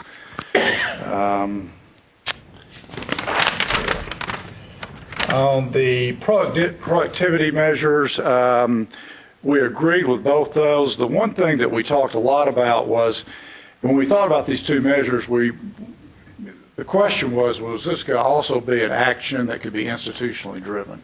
And we thought about what I'd call the Houston Endowment Measure, and that's the 8th grade cohort. Great measure. The question is, what can higher education do to drive that since it's further down the pipeline? I think we absolutely ought to measure it, but the question is institutionally, what are we going to ask those institutions to do that would help drive that? Again, good measure, but the question is what can higher ed do at that 8th grade level? We talked a lot about the 2 and the 4 year. Talked to Brenda about what she's doing in terms of looking at the young people coming in. She said that 65% of her students coming in are doing degree planning within the first semester, if I think I heard you say that. And the question is then, are we tracking those students to see if they indicate at the front end they want to go pursue a 4 year, how successful? And so we think that's a key measure. Shared everybody else's opinion about the citations and patents and licensing, and that we think it's, especially the patents and licensing, great to track. But we think it's going to be more of a measure of what's going to be the value to the statewide economy. So, conclusions, yes. We think this deserves a little bit more discussion in terms of how it cuts back into the Houston Endowment Measure and then these used as secondary measures. That 65% you quoted for a 2-year degree program or a 4-year degree program? When they come, we look at if they're telling us they want to transfer, we look at where they want to transfer and help them put together that degree plan, but at least what they need to accomplish at the 2-year institution. So it's based on what they tell us they want to do and where they want to go. Okay, so it's not 65% of your students are trying to get into a 4-year program to go on to a 4-year institution. Right now, 65% of our students say they want to go on to a 4-year program. We just implemented this where we're doing the advising in that first semester, so that's why we're at the 65% just from a rollout standpoint. One of the things I always think about in these kind of discussions is everybody, our culture has gotten, if I can use that word, focused on the college degree, the 4-year degree. But, I mean, you go talk to the oil and gas industry, they need welders. Mm-hmm. And we need people who have trades and good auto mechanics. Truck drivers. Yeah. I mean, I think sometimes we focus too much, I think, on the 4-year program. We're also doing it on our technical programs, too. We're trying to do it for all students. We just started rolling it out, though. 65% of our students come in and say they want an academic degree. But we think that's because they haven't had that counseling and that advising up front. Once we really start talking, I think those numbers are going to change a little bit in how they're declaring. But we're trying that every student coming in will have an educational plan in that first semester. We're just rolling that out now. There's a building recognition of what you just said, Ray. We have this conversation all the time, and we're trying to shift it from there really is no need for a debate between what's called career tech education and 4-year academics, because the answer is which do we need the most? Both. Yeah. In fact, if there's one area where we might have a small surplus a few years out, and this is more nationwide than Texas, it's in associates, where the shortage is in the technical certifications and the bachelor's that you were referring to. Right, and also just to give you an idea, we have a model in San Antonio that I think it's perfect for that. Right now, as we're speaking, Secretary Solis from the Department of Labor is in San Antonio looking at our academies program. That program it's technology or tech-oriented in the sense that we have an academy for manufacturing, one for aerospace, another one for IT and nursing. Those students that are in that program are juniors and seniors in high school. And when they complete with us or go through the program, They'll have an advanced certificate in that field. They will also have their high school diploma, and usually because of the business partners that are involved in that, they go through an internship. They usually have a job with that company when they come out, and it's all based on vocational tech kind of career building kind of an approach. And it's there, and it's important because it contextualizes a lot of the students that we have come to us wanting to go into an academic track, but they find out that they're not competitive. And that's where you get into developmental ed and all that kind of thing. But with the advising aspect that we have and being able to have a program available for them, those students are not only getting into a career, but once they get that advanced certificate, they find out what it takes to go to college, and they become even better, stronger candidates for an academic pathway. And this is also why in our July meeting, I and others were asking Dr. Carnival not just to tell us that 65% of U.S. jobs are going to require post-secondary credentials, but let's break that down so that here in Texas, we can not just say, in closing the gaps, we said, let's get to 210,000 degrees, all credentials. Next time what we need to do is say how many certificates, how many associates, how many bachelors, and have a more targeted approach to that. That's kind of what this second bullet point under workforce alludes to. The other thing that gets to what Roberto's talking about is that we have tools with Gentex and Advise Texas where we could push that kind of counseling back down into high school, both through the social networking of Gentex and the Advise Texas counselors, to not just say it's about getting a 4-year degree, but to say, do you want to start with what you want to earn? Do you want to start with what you'd like to do? And we'll show you the pathway that can get you there. And it may not be a bachelor's degree. And Fred, that broadening of the opportunity is important right now because we're losing too many Hispanic males, for example, too many black males. They just don't see the community colleges, for example, as an avenue to a job. And if you look at the developmental ed area in community colleges, which is it's a cost issue for the state, big time. I mean, the commissioners talked about it, you've talked about it, we've all dealt with it. Sometimes those students get so frustrated that they drop out after costing us a bunch of money. If we can direct them into a career pathway, also tie it in with college credit or certificates that will benefit them later on in life, we'll save a lot of money for the state, and we'll also ease the pressure on a lot of the social services that we have to provide for people that are just not productive. We've got some time here at the end of the agenda, which I hoped we would end up with. What I wanted to do is maybe turn our attention back to this overview, but I don't want to cut off. Are there any other comments or observations regarding the small group findings in today's questions before we move on? I just make one observation. I mean, getting back to the 4.1 million that we need to add between now and 2030 that have higher education attainment of some kind to get to the 60%. And under the best conditions, maybe we import 1.6 million of those, at least 2.5 million that we've got to produce. And maybe we can see, like we did with the emerging research universities where the cost line's turned over because the number of graduates is going up. But still, the idea that the state can spend less and less over time, particularly given that the K through 12 are producing an educationally disadvantaged group that has less history of success in higher education as an increasing percentage. 65% of our K through 12 system is Hispanic and African American, who have about a 40% chance of higher education success relative to the Anglo success. So it gets down to like 10 or 12% will actually have higher education attainment given current attainment rates. So when you put all those numbers together, the idea that we are actually going to spend less in an absolute sense to get that much more just doesn't seem realistic to me at all. No.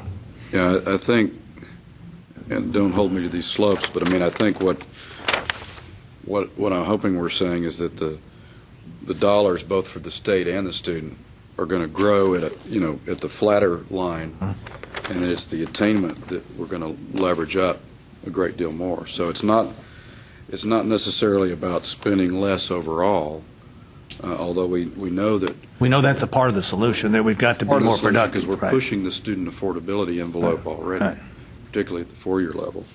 But it's about ramping up the results we get out of the dollars we do spend. So, which should convert into a tax base and a capacity on a per capita basis to support the expenditure. The pie will be larger, and so we'll have more to spend. That's what Ray Perryman said in his study 3 or 4 years ago. In our energy business right now, the success of it gives us a window of time that will not be there forever to give us resources to maybe make this transition to human capital as opposed to natural resources. Well put. Can I ask what I hope is a related question? Who is responsible for the quality assurance, the validation, the accreditation of all of the employer-based badge and credential programs that are in place and are developing?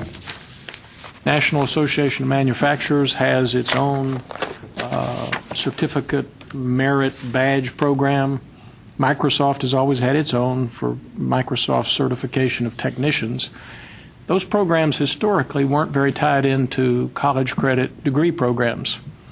And I read about one in San Antonio, actually, with National Manufacturing Institute, in which they've identified an associate's degree curriculum built on NAM certificates, which then they're working with UT San Antonio and A&M San Antonio to tie into a bachelor's science degree in manufacturing management or something.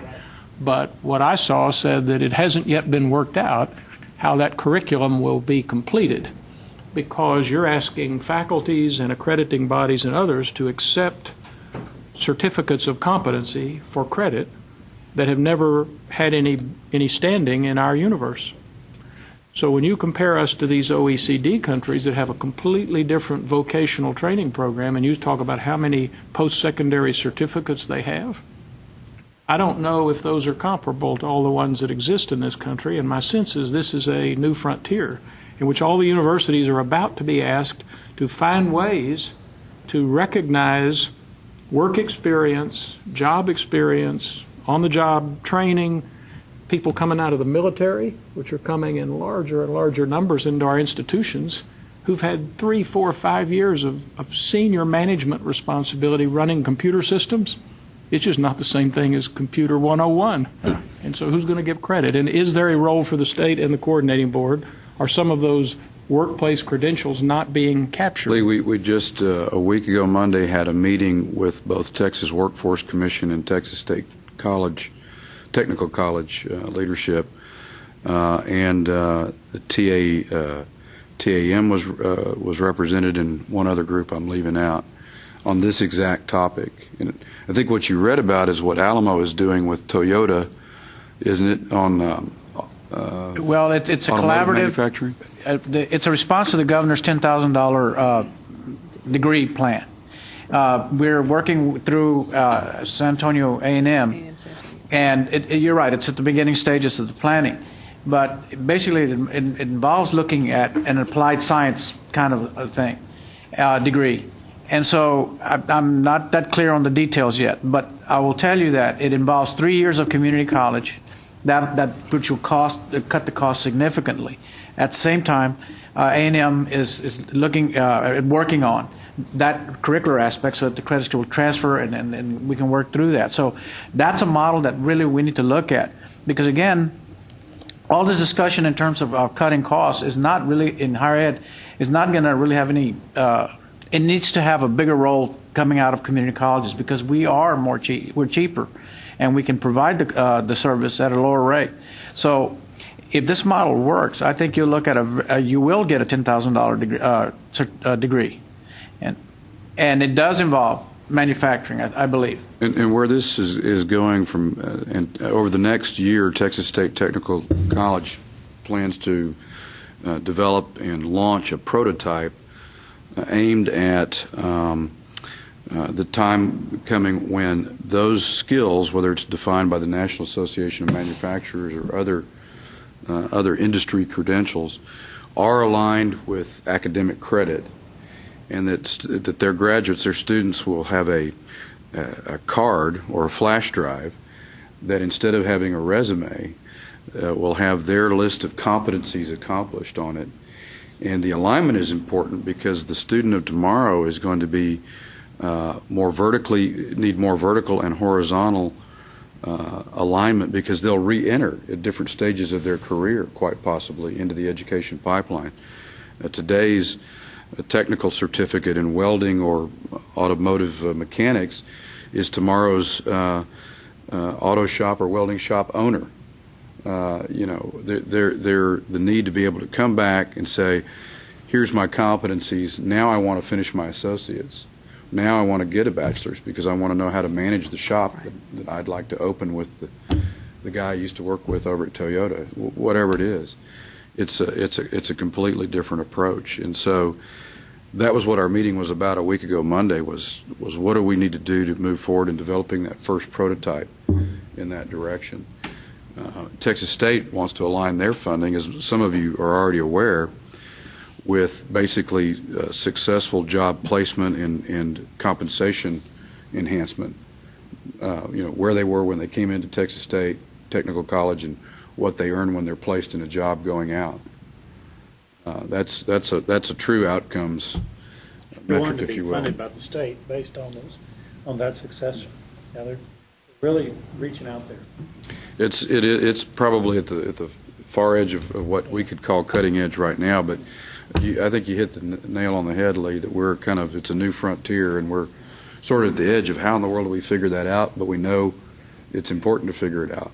Fred? May I just interject one thing, and this is sort of off the subject, but while we're thinking about all the different license and degrees and certifications and stuff that people do need, the welding and whatnot, I was just with Joe Strauss last night, the speaker and stuff, and somehow the topic got discussed about unnecessary license and people having license that really are impeding the workforce, because you have to have a lot. And I'm beautician is not what they said, but there's certain, and I don't know if this comes under the coordinating board's purview or not, but be careful about making too many certificates that do not relate to a real workforce issues, or else you end up impeding people getting a job in this, and then it just is a self-perpetuating the bartenders of the world, maybe they do need a These are thing, two different animals. I know what you're talking about. They're two different things, but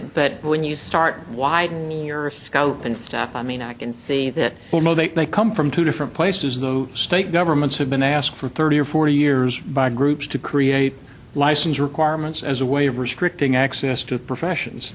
But now these are coming out of professions themselves that want certificates that are just to let people move up the ladder. This is certifying skills or competencies. That was just in the back of my mind. I'm thinking, Yeah, that's important to differentiate those. I think an excellent example of Lee's point, I think it was one of the debates that I believe is the president that gave the example of a medic coming out of the Army who then wanted to become a nurse, but a practicing medic in the battlefield, in the theater, blah, blah, blah, had to come back and start all over again in order to get a nursing degree. So how do you take credit, if you will, for those competencies in order to not have this person start from the very beginning of classes in order to get that degree? And so who would govern that? Well, under competency-based education, that falls in the purview of post-secondary education. So that, both the coordinating board and the institutions are moving towards being able to accommodate that for that exact reason. I'll say something about that. You may remember the commissioner has been talking quite a lot the last 2 years about competency-based education. I think Mr. Helderfeld mentioned that the conversation with TSCC You want to use the mic, Dave? involved developing competency-based exams. And one of the discussions with them is not just to develop them for their programs, but once they're developed, to make them available to other programs in the state. So if they were appropriate for St. Jack or for University of Houston, for that matter, they'd be available. The joint program between South Texas and Texas A&M Commerce is going to involve the development of a large range of competency-based opportunities.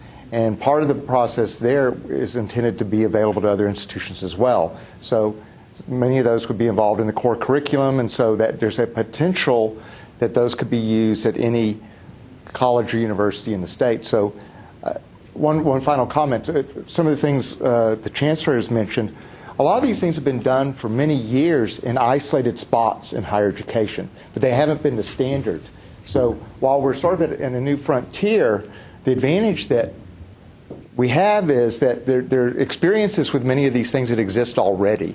And so, for example, with the work experience competency-based, when I was in New York, I worked with NYU and some programs they had with the labor unions, essentially in providing work-based experience to students to advance them to an NYU degree much more quickly. So I think we may be at one of these critical junctures where at one level it seems like a new frontier, but the challenge is to bring together some of these experiences that isolated institutions have and bring them together in a meaningful way to really change the delivery of higher education, period. Dave, can I ask you a question, because we've come up a couple of times today. Do you know how significant the number of folks coming out of the military is? I mean, what is that what number is that in Texas? Do we have any idea?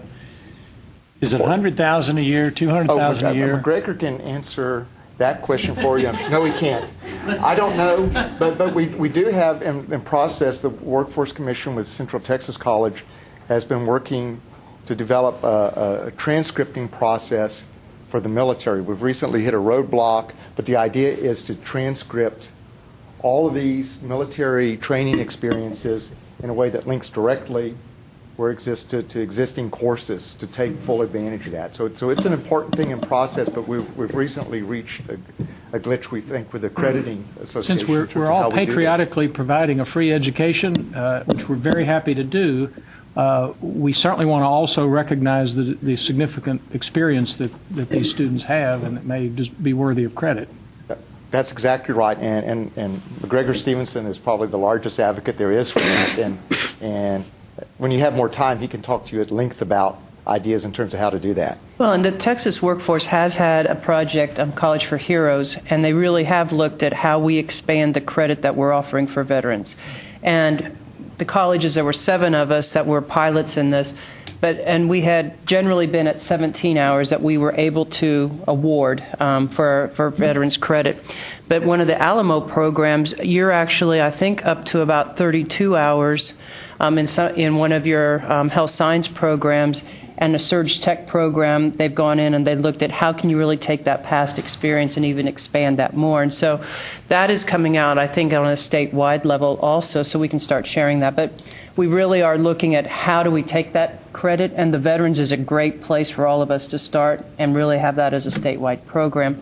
And I think that grant has been going on about a year, that program with the workforce, where we've put together a lot of pilots that we're ready to start rolling out across the state for community colleges. And our program was enhanced by a grant from the governor's office. Yeah.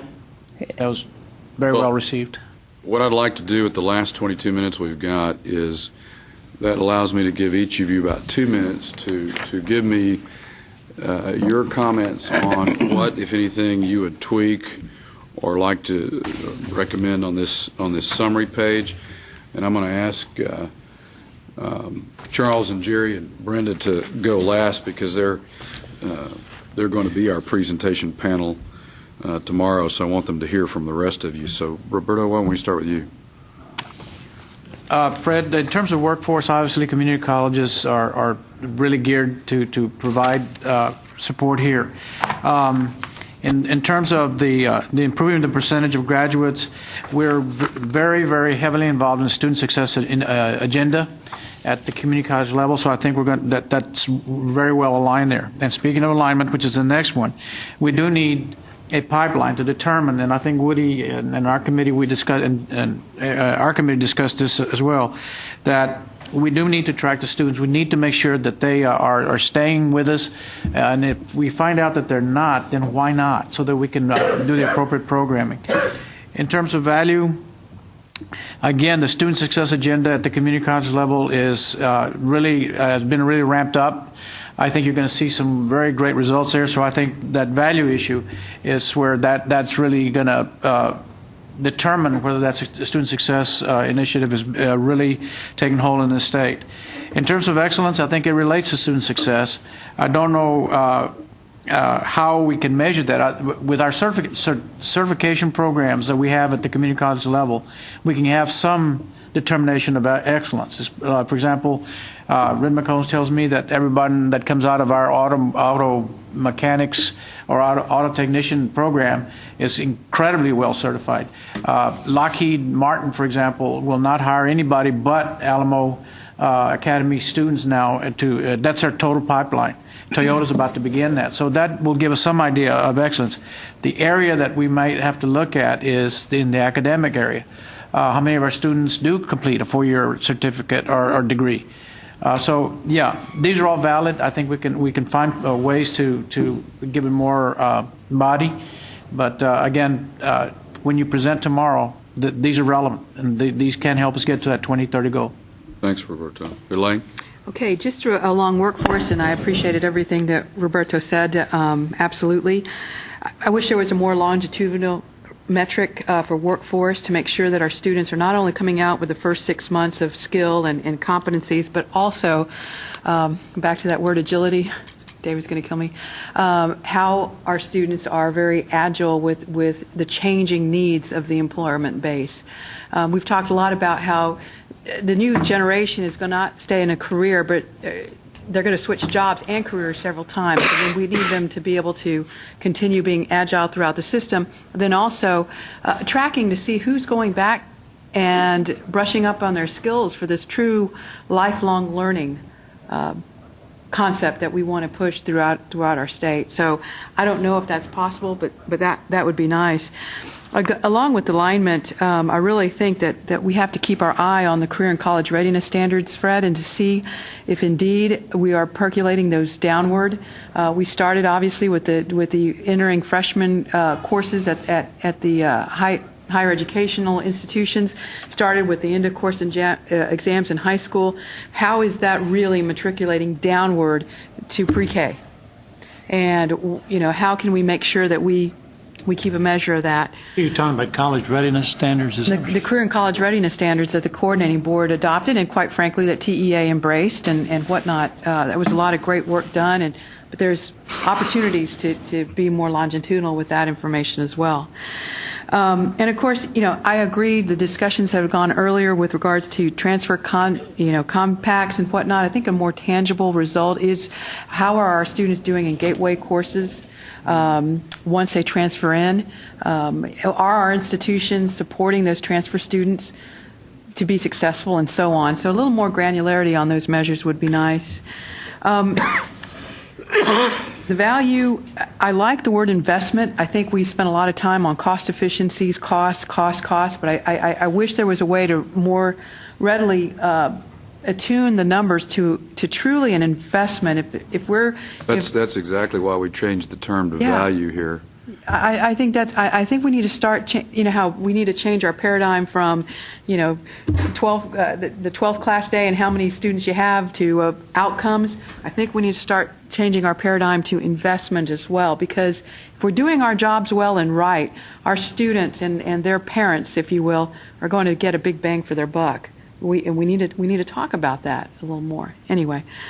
As far as excellence goes, I agree with Lee how he stipulated that some of the licensures and patents, et cetera, should be a secondary metric. I'm not sure every institution has the same definition of excellence, because every institution is meeting a regional need and has a regional population in their demographics outside of the flagships. And I think we need to celebrate that. We talk about the diversity of our state from the north to the south to the west and the east, and our regional institutions have a vital role to play. And if we peanut butter spread excellence across all those institutions and our community colleges, because they're so different, we're missing an opportunity to really celebrate the regional institutions and all the work they're doing. Great. Thank you. Beth? I'm going to lump the first two, workforce and alignment, together because I think that alignment needs to start much earlier. I mean, we were talking about aligning the community colleges with the 4-year, et cetera. I really think we should align as we've done with the K through 16, if you will, and really make sure that those alignments start early. That will give you the workforce, and then as they come out of the colleges or technical schools or whatever, they're already aligned with the workforce. So this is all sort of one continuum rather than we thinking of it in little blocks. And value, the best value you can get is you need to eliminate those uncompleted students and turn them into completed students, and you will have a tremendous savings, or you still be going to be spending the money, but you will have a product that our state really can use. And I agree with you. The excellence comes in so many different shapes and sizes. We should celebrate all those shapes and sizes. Very well said. Woody? Well, I'd probably make the lettering on what's at the top there a little bigger, where it says at least 60% of Texans will have because I think that's the real message that we need to continually be putting in front of the decision makers. As far as workforce, and getting back to some of the earlier comments about higher education and workforce, is the OECD since 2005, and they're on their third round now on an international basis of connecting higher education institutions to economic development and the business community in their region. It's not on a regional, not on a countrywide basis. They're up to maybe 40 regions now, which I think is kind of a gold standard on how we need to get our higher education institutions, as we talked earlier, connected as a supplier of human talent, connected to the demand of human talent, and get that communications going. The pipeline decomposition, to me, is absolutely critical. We have a huge challenge in this state in the sense that we're about 25% behind the national average of the country, as we talked earlier. But when you decompose those numbers, we can outperform in every ethnic and racial group the national average and still be probably 20% below. I mean, we just have a composition of our workforce or our population in the 25 to 64, and the population that's younger than that will be in our workforce that gives us a challenge that's like no other state. And when you get to value, I think outcomes funding is sending us in the right direction, certainly measuring on a statewide basis cost per degree, but not forgetting to disaggregate because of our different institutions. And in excellence, I think the wage data that Carnavale talked about, and that even applies to the workforce, understanding what our graduates are being paid is a good way to validate that they're getting an excellent education. But we've got to be able to make that return on investment argument if we're going to maintain our funding, which I think is critical over time. Thanks, Woody. Mr. Ryder. Ray would just echo some of the same comments. I guess I think all four areas outlined under the major goal are good. The only thing I go back and I can remember a first meeting with Woody years ago, talking about being really focused on regional specificity, and when I look at this first workforce on improving percentage of graduates employed or enrolled, I think we really need to drill that down, that we need to drill that down to a regional, because each of our regions are so unique in what our workforce needs are. East Texas, we're working with that right now, and I just think we've got to be very focused that even though this is a global type of goal for the state, we've got to make sure we get a little bit more granular in having each region drill down to what those specific needs are.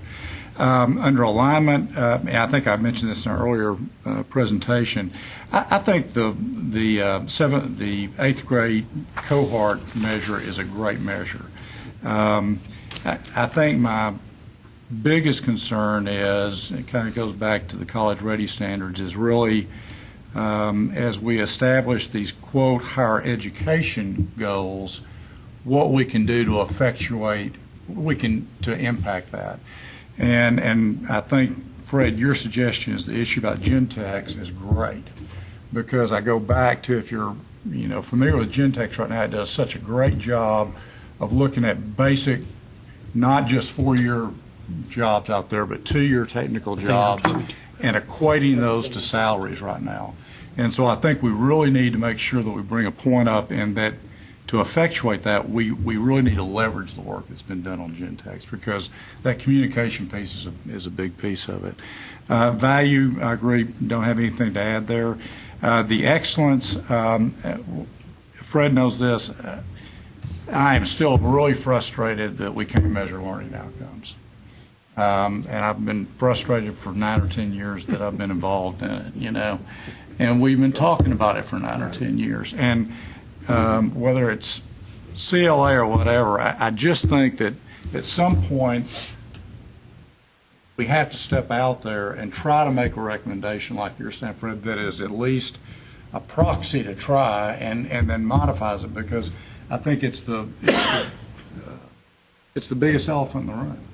And it's the effectiveness of our institutions and how well trained our people are when they come out of these institutions. We had a presentation last time. I don't think you were here. I missed it. By Dr. Mary Smith, the work she's doing with the Lumina Foundation, where I don't know which colleges she's got involved, but she got the colleges and faculty meeting along with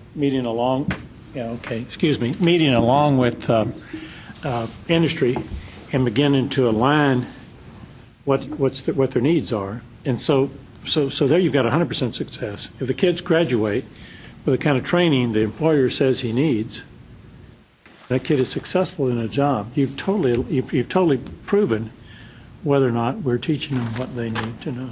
Is that not true? Does it follow for you? It does. Yeah.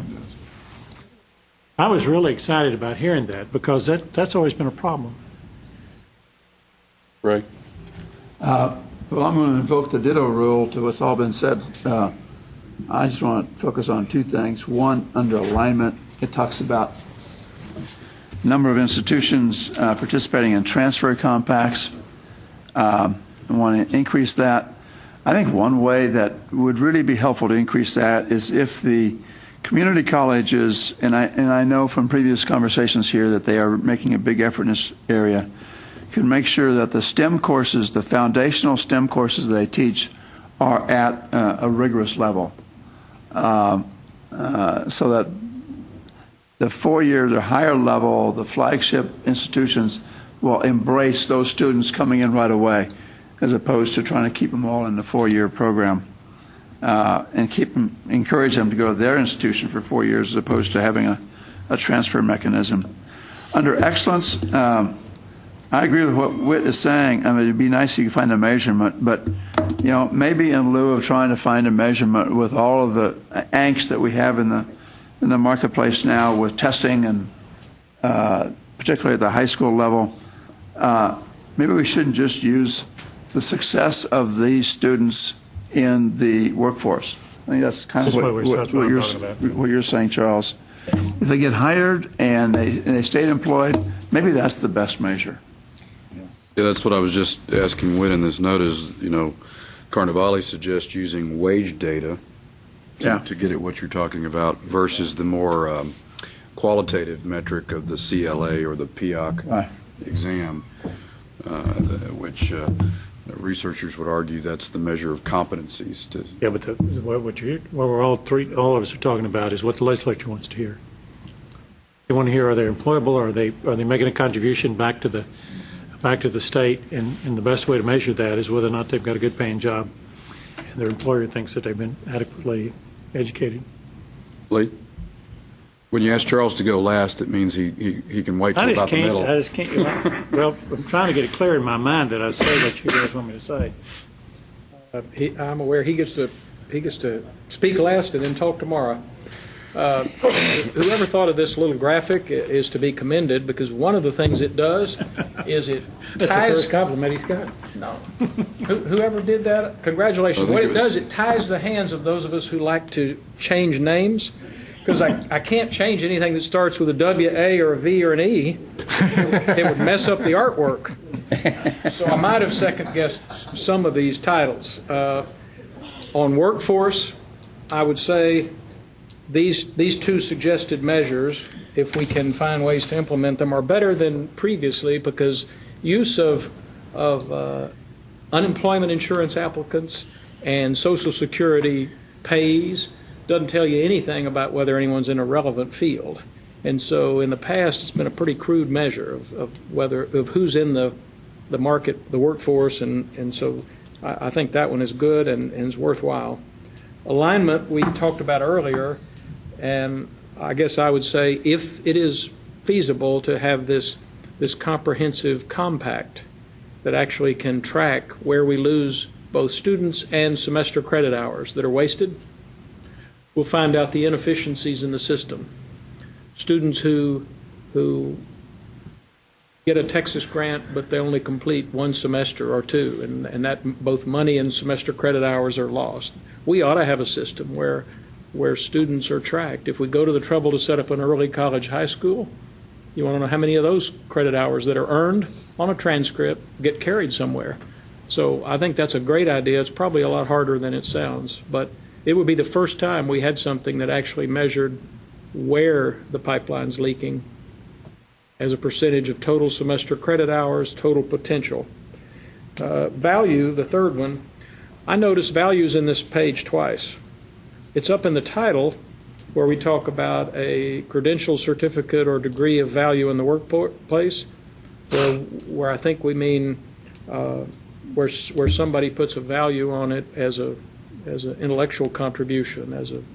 But down here, this is more focused on cost of what we spent on it as value. And I'm not sure the same word stretches or that it means the same thing in both places, so I raised that question. The only concern I have about the increasing the percentage of degrees earned within 100% is because there are so many of our institutions with so many students who can't complete in 4 years. You'll hear a lot about how inadequate that is as a sole measure, and it doesn't seem like it would be that hard if you had 100% and 150%, and so that everybody is tracking twice. If you can't catch all of them, I mean, what good does it do to have an institution year after year that says 17% of our students graduate in 4 years? What if they make a tremendous improvement in catching the 6-year graduates? It seemed like you'd want to catch that. Maybe another way of attacking that is, and this alludes to what Beth said, is to measure the reduction in non-completers. I mean, there's value there, and the only reason we put 100% here is because that's both a time to degree and a completion metric. But I think, none of this is set in stone, so we're even open to any other clever acronyms you come up with. No, I don't want to get started. The other thing I was going to say about that one is it's success by discipline, benchmarked with peers. It becomes a lot more useful metric. If your engineering school has a certain graduation rate and you can compare it, may be completely different than your College of Education or your business school. So like many other, disaggregation could allow you to do a lot more. I guess my biggest concern is the last one. We've gone round and round about whether this is a substitute for the old excellence measure and closing the gaps, which was really focused on academic, programmatic excellence in traditional academic terms. Whether or not a student was learning critical thinking, would they do well on the GRE? Or would they pass the CPA exam or the engineering exam? And we have a lot of stuff captured under this competence that obviously we don't quite know how to measure. One approach might be what the public schools did when the state set a higher college readiness diploma. They didn't mandate that every single student immediately had to go to it, but they did. Then you could immediately track how many graduates out of each high school were graduating with the college ready diploma. Well, you could look at all the different ways students are measured currently, which includes those professional certifications. It includes the GRE. It includes a whole lot of things. And then university says we graduated X number of students. This number of them were actually also passing professional tests and doing various other things. It's not the same as the CLE for WITS CLA for wit's concerned, but it might be an intermediate step. All right, good thoughts. Phil, and then we'll come back to Jerry and Brenda. Don't have much to add on the work. I do have a few comments I'd like to make on the value. The cost to degree is now and will continue to become more of an impediment for our children to go through the pipeline and our citizens to go through the pipeline. And everything that we can do to try to keep that cost down or even make it less, I think, is will be a tremendous economic boom to this state. To that end, a couple of things that I would think that that we could put forward, and other than what we have already stated, which I think are all very good, is these measurements and such. And that there could be a focus on institutional processes so that they can become more efficient, so that those costs can come down. And we should look outside the state to see what models are out there. And there are very good models out there that I do believe need to be looked at and that I think we should look at. And so that we can put some expectations on the institutions themselves to try to get these costs down. And I think that should be stated. The second thing that has not been mentioned is that we have not looked at the legislative appropriations process itself and what the legislature does. And I'm going to throw an example out there, and it's like the mouse in the punch bowl every time you bring it up. But there are hundreds of millions of dollars in special items that do not go through any type of formula process whatsoever. And they're still out there. They've been reduced a little bit, but they are still out there. I'm not saying take those away from higher education, but they can be used much more efficiently than they are now. And I'm not talking about the tuition revenue bond dollars, that are in special items. An example, suppose we say we're not going to put them out there the way they are now, but we're going to put them into the Texas grant program for our kids.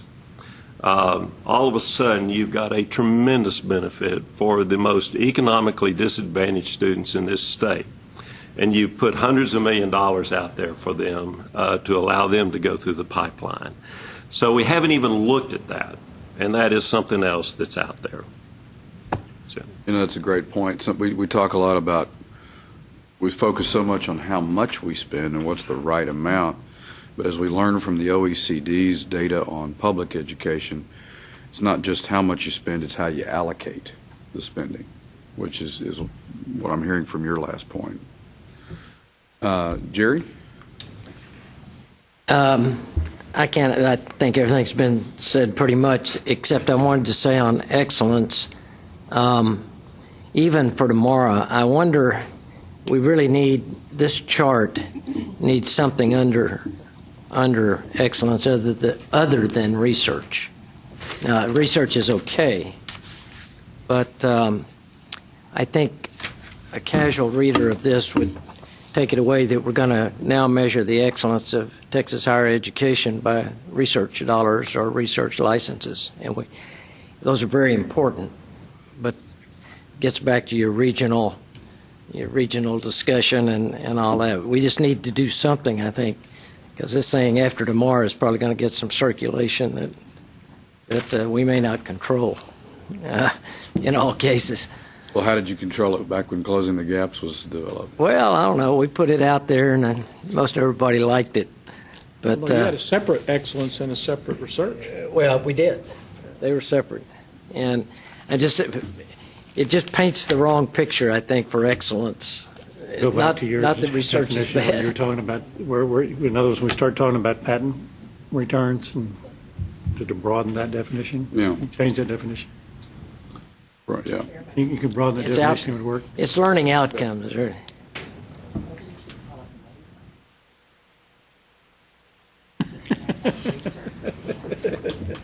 Lee, playing with people's minds. Don't wait. And on that parting shot. On that parting shot. Brenda, just briefly, because it's 2 o'clock, 2:02, we've got a committee waiting in the wings for this table. I have the same concerns about excellence, that it doesn't focus on the excellence that goes into the teaching and learning process. It's all based on research. And you leave out a whole group of institutions. The value piece of it, I do think there needs to be something, while we want to increase within 100% of time, we also want to see overall income. Look at community colleges, 65%, and I think 70% of your students are part-time. I'm not going to get up to 100%. But I want my numbers tracked. I'm going to do everything I can, but I want to know that we're increasing credentials in general. And this take away from some of that. I love the idea of value being focused on investment, not cost. And I think that's how you really can look at that. I mean, they're the same, but it's a different. Okay. And I wish alignment could come before workforce, but it'll totally mess it up, so. This is not to, the acronym is not to imply that one has priority over the other.